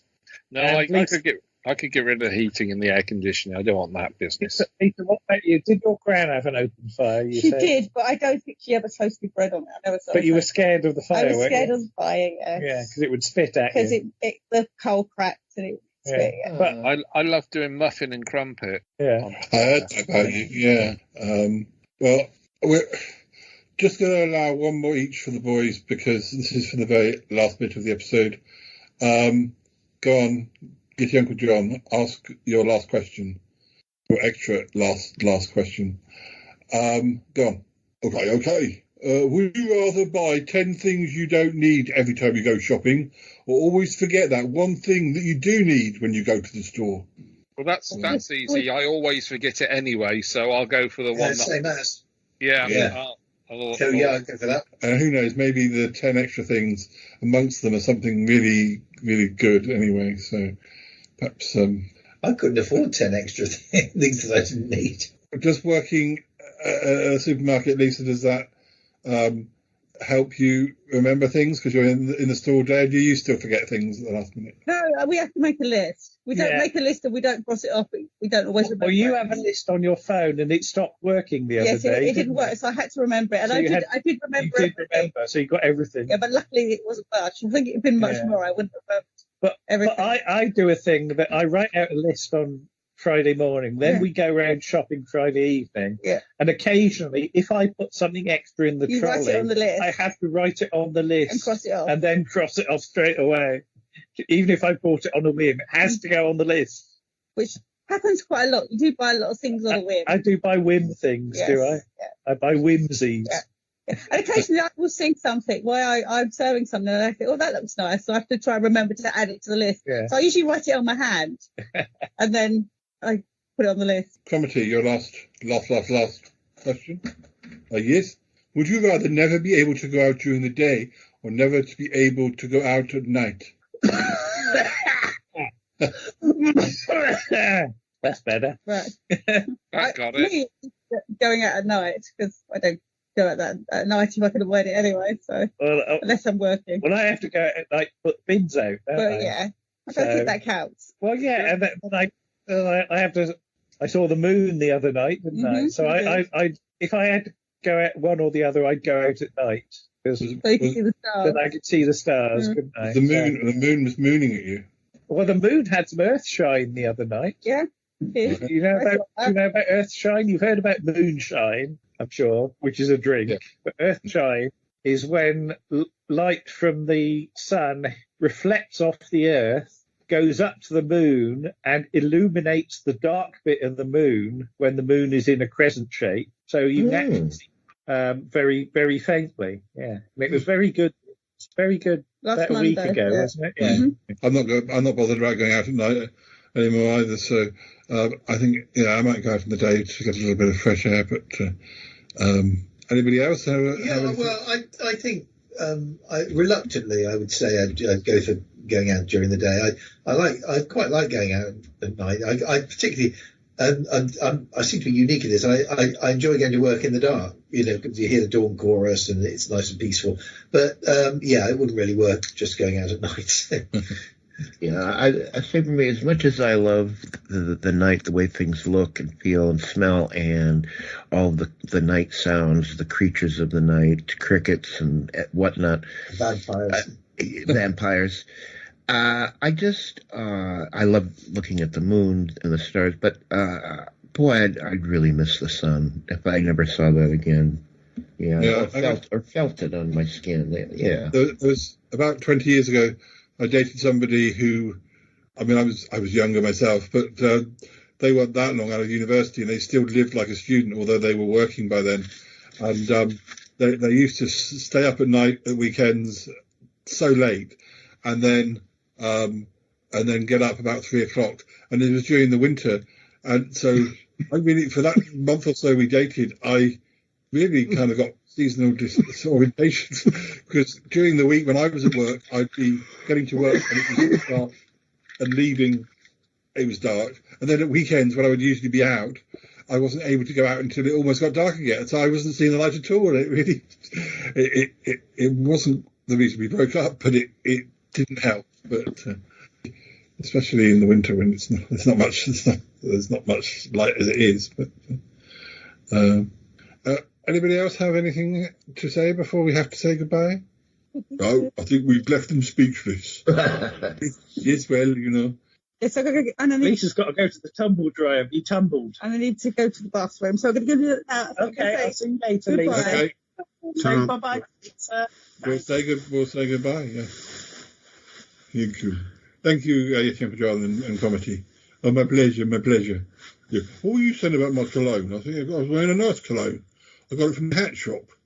Yes, but it's meant to be like what you use on a hat, not on a Yeti Uncle John. You're not supposed to apply it to your skin. You're supposed to apply it to the cloth.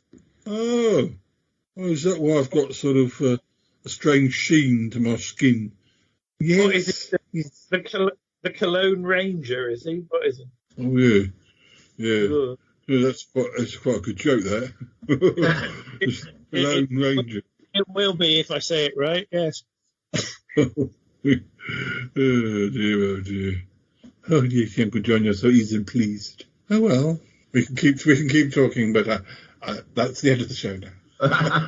All right, take care, everybody. Bye. Take care. Orange's fallen off. Oh, who's fallen off? Orange disappeared already. Yeah. Ta-ra. Perhaps there was a call of nature. Maybe. Thanks, everybody. Thanks for doing the feature one as well. That's all right. So the episode is 321 The Sea brackets 1980, and it is on YouTube if you really want to look it up. Okay, all right. We'll supply a link. But yes, basically you did the same as the contestants. You rejected the bin straight away, and you won the holiday to the Seychelles. So you could actually have been the contestants on the show. I can let you into a secret. I am that contestant, even though I was only 7 years old at the time. All right, I'm going to say goodbye. Bye-bye. Yeah, take care. Bye. We'll disappear too then. Yeah. Okay. Thanks a lot. Bye for now. Bye. Goodbye. Bye. Bye. Bye. I gotta go now. Bye. Gotta go. Bye.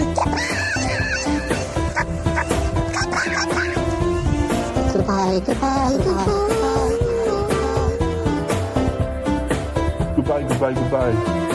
Yes, goodbye. Wow, really? No kidding.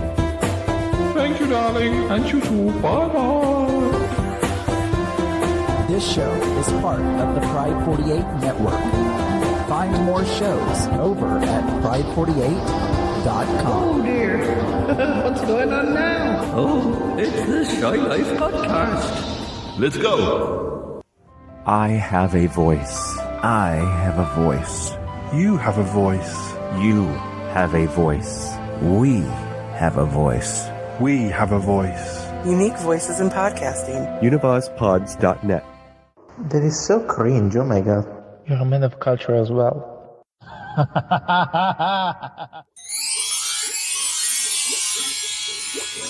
Hello listeners.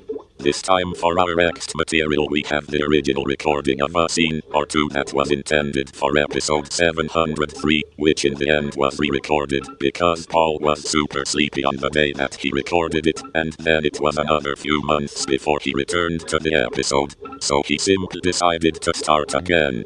We also have some unreleased chat between Paul, Nick and Top P that was left over from the recording of episode 707. We hope you enjoy it! !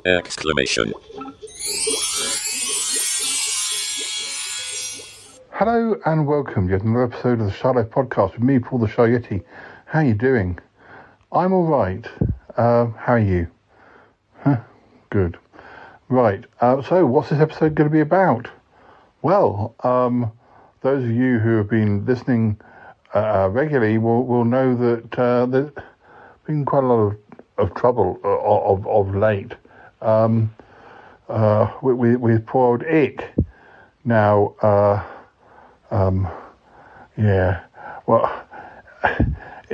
first we noticed that his mood was changing and he started going on about contracts and we wondered what we'd done. We tried to do our best to cheer him up and make him feel valued, but it didn't necessarily work. Later on, we discovered that actually the grumpy ick wasn't even the real ick, but an alternate dimension ick, and that the real ick had been whisked off to the other dimension and held hostage. We were torn, listeners. We were torn because we knew they wanted us to go over there. That, you know, it was a trap, basically. That they wanted me there. They wanted to negotiate. And I just didn't feel up to doing it.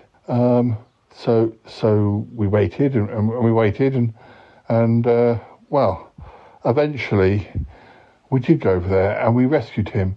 Well, we sort of negotiated.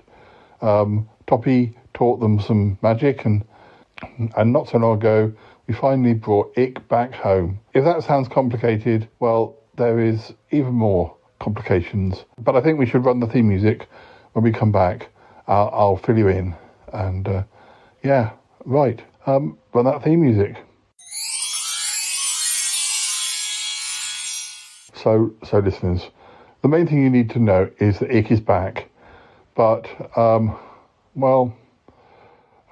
there are two little problems. One being that when we brought him home, he was in suspended animation. He was in what, you might say? Well, when he was being held hostage, the real Ick caused quite a lot of trouble and tried to escape a number of times. And in the end, the other dimensional lot decided that our Ick was better in suspended animation where he couldn't cause trouble. So when we brought him home, that's how he was. That's the form he arrived in.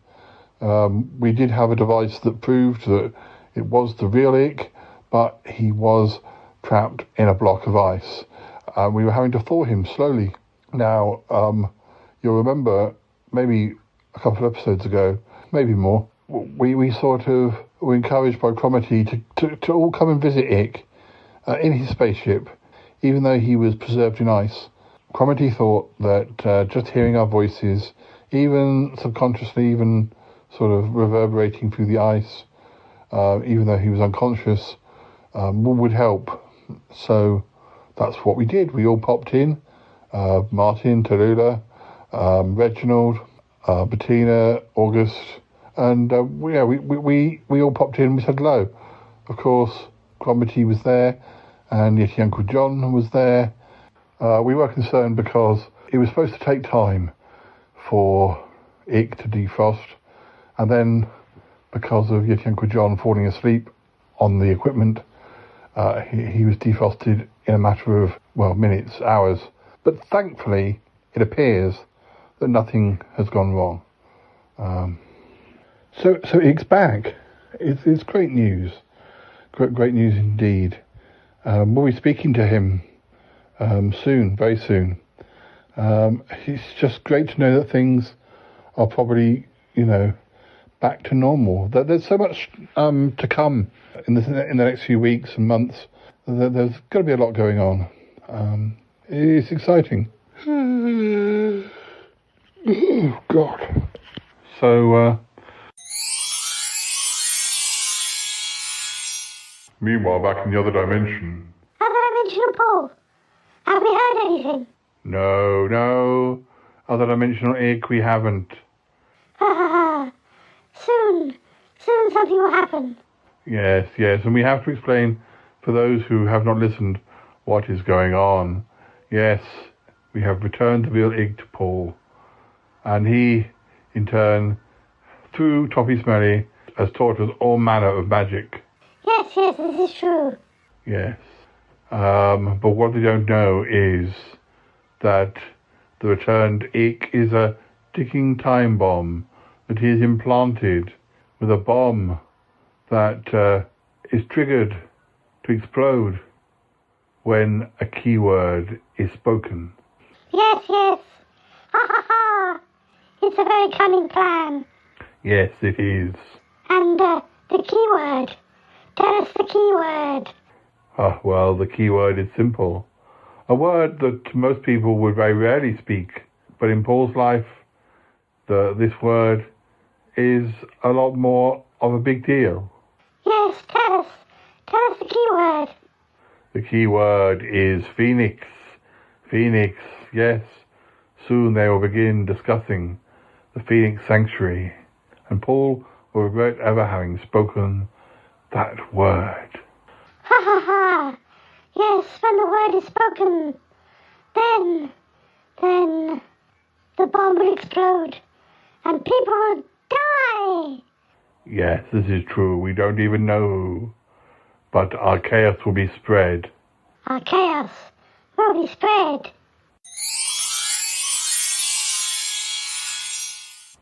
Meanwhile, back in the normal dimension, Cromitty, is it going to be okay to speak with Ick today?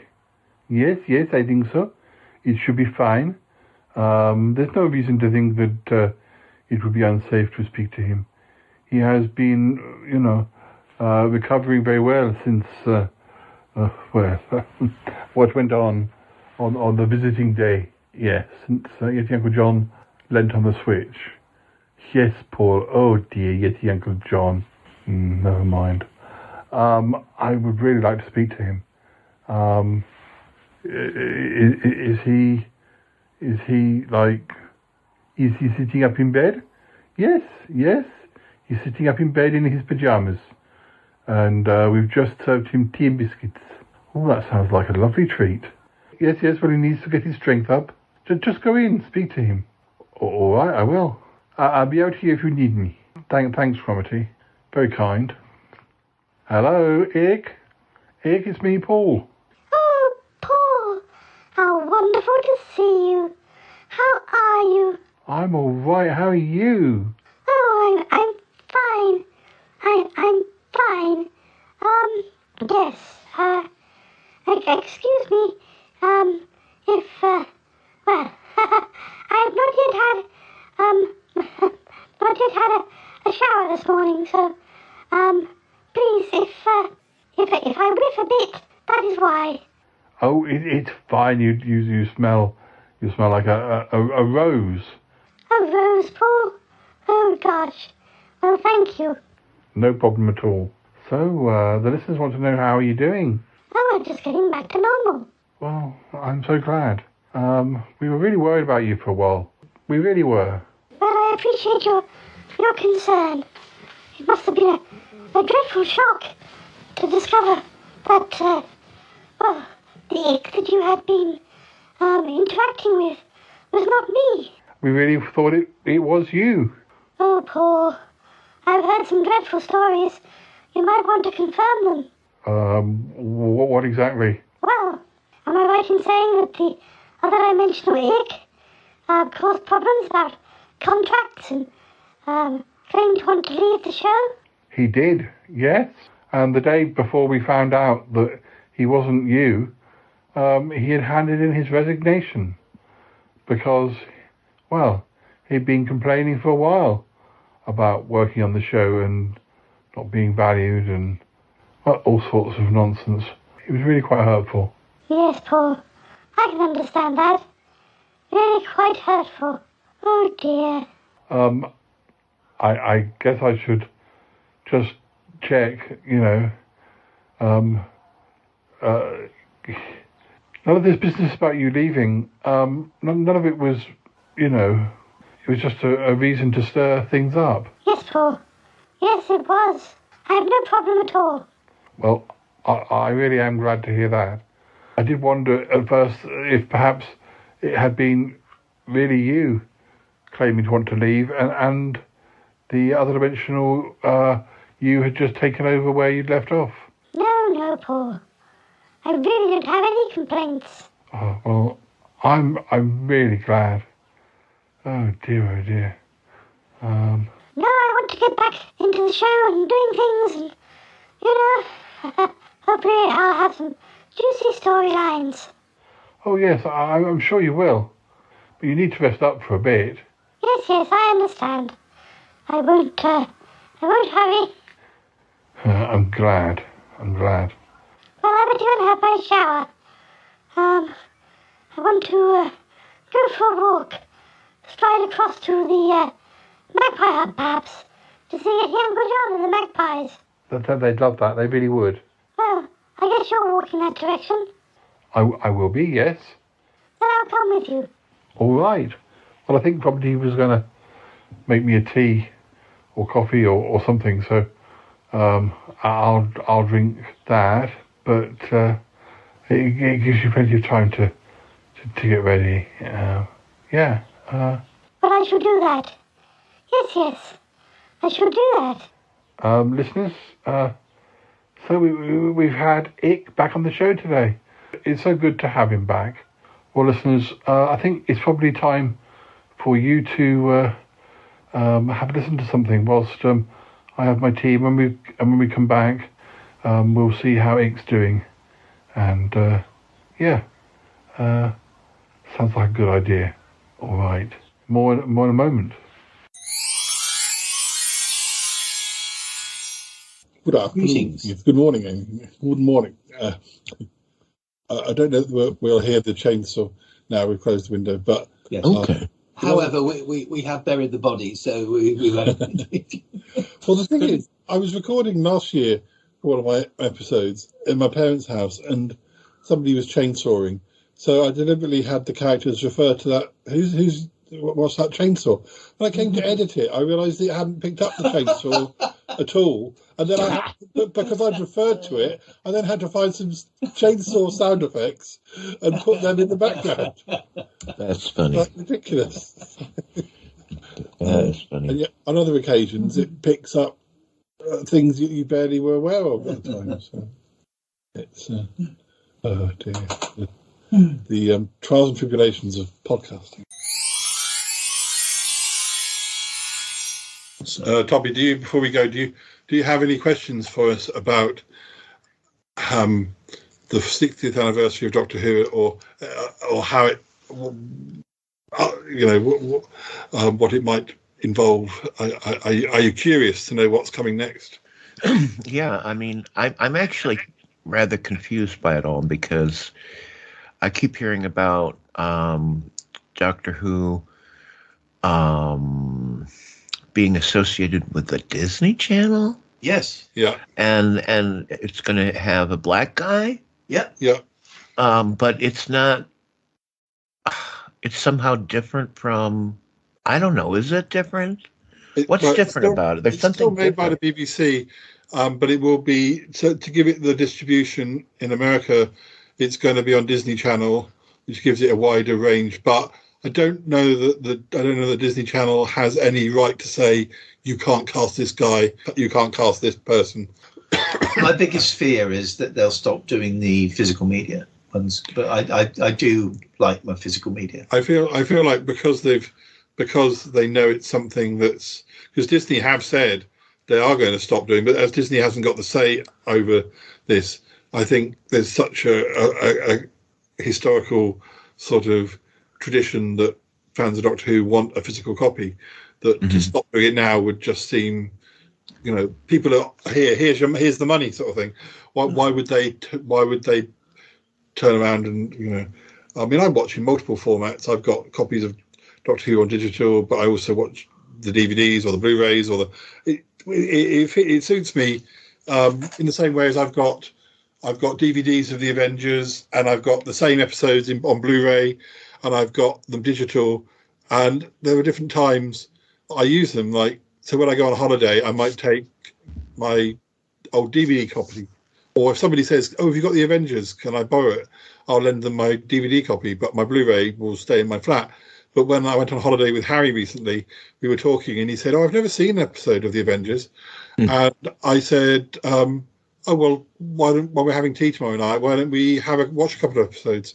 And because I had my laptop with me with my digital copies on. So, certain shows I like to have, I'd be able to access in different formats.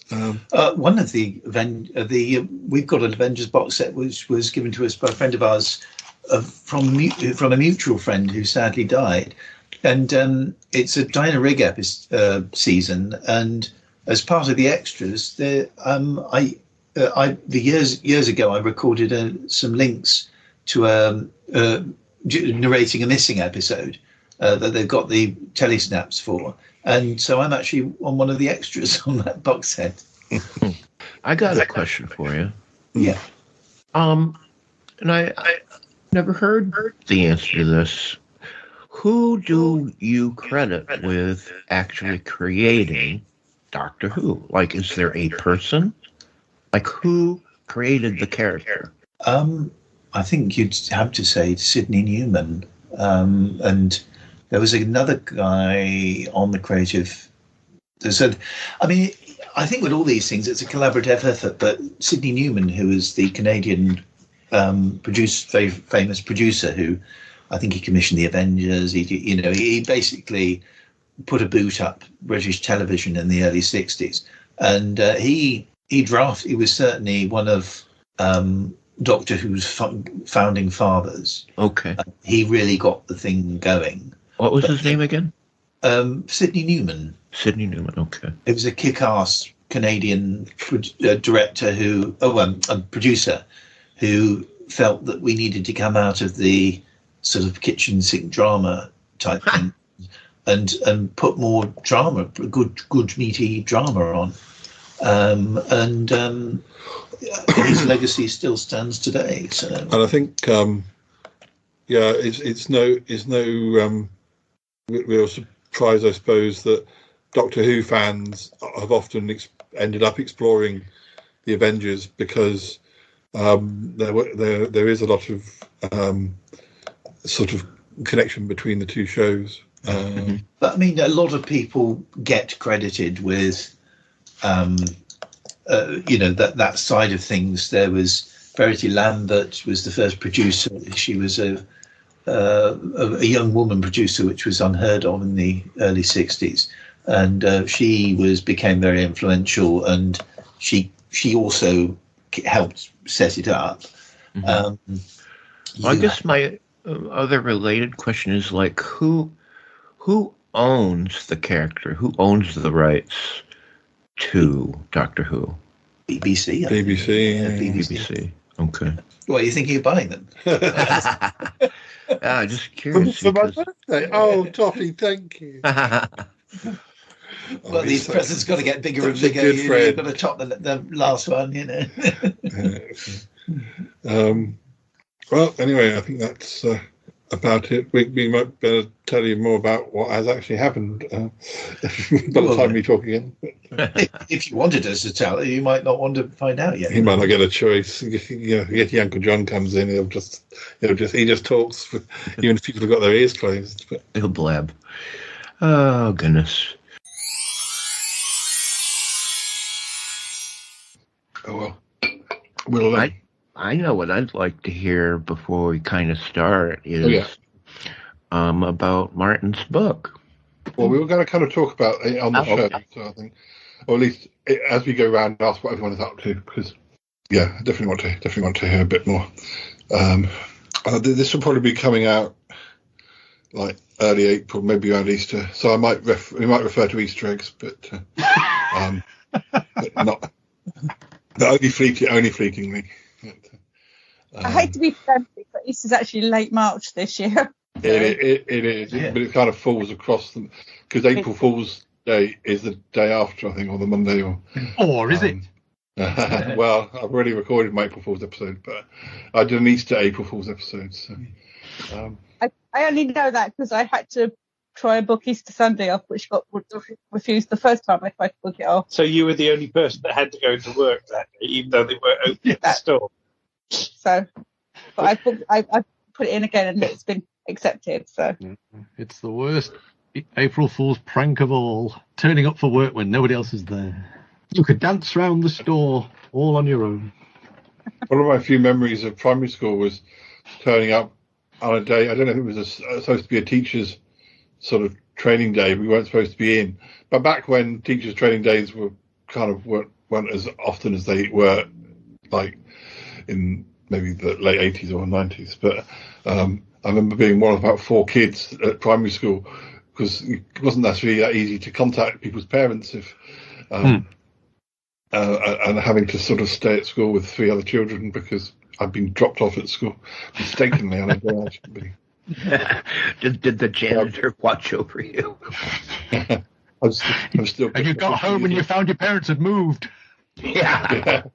Oh, talking of janitors, or similar types of folk, I bumped into just by Waitrose a few weeks ago. I bumped into the gardener we had at my secondary school, and he was very distinctive because he used to sing, hum to himself all the time, and he's still humming to himself 40 years later. So was he a mild manager? Yeah, well, he was pretty well. Yeah, he could be had to put up with us morons. Would he have got away with it if it wasn't for you meddling kids? He still got away with it. He's still humming to himself. So if he did spook Scooby-Doo, Scooby-Doo never unveiled him. That's quite a good part. The humming janitor. Yeah. Well, he was more of a gardener, but it kind of reminded me of that sort of type of person. Well, I'll do a quick introduction, and I'll keep an eye open for while I'm arriving anyway.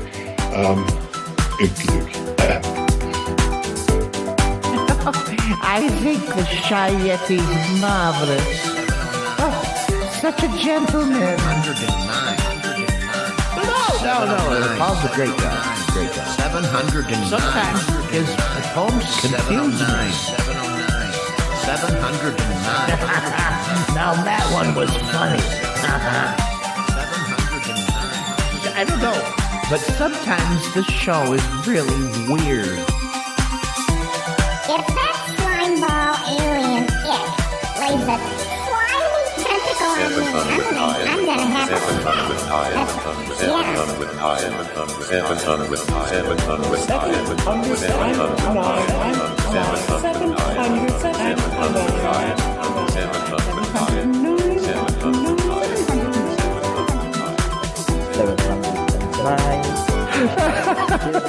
That was beautifully done.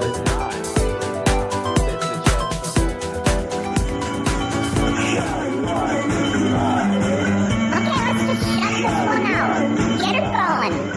Et voilà.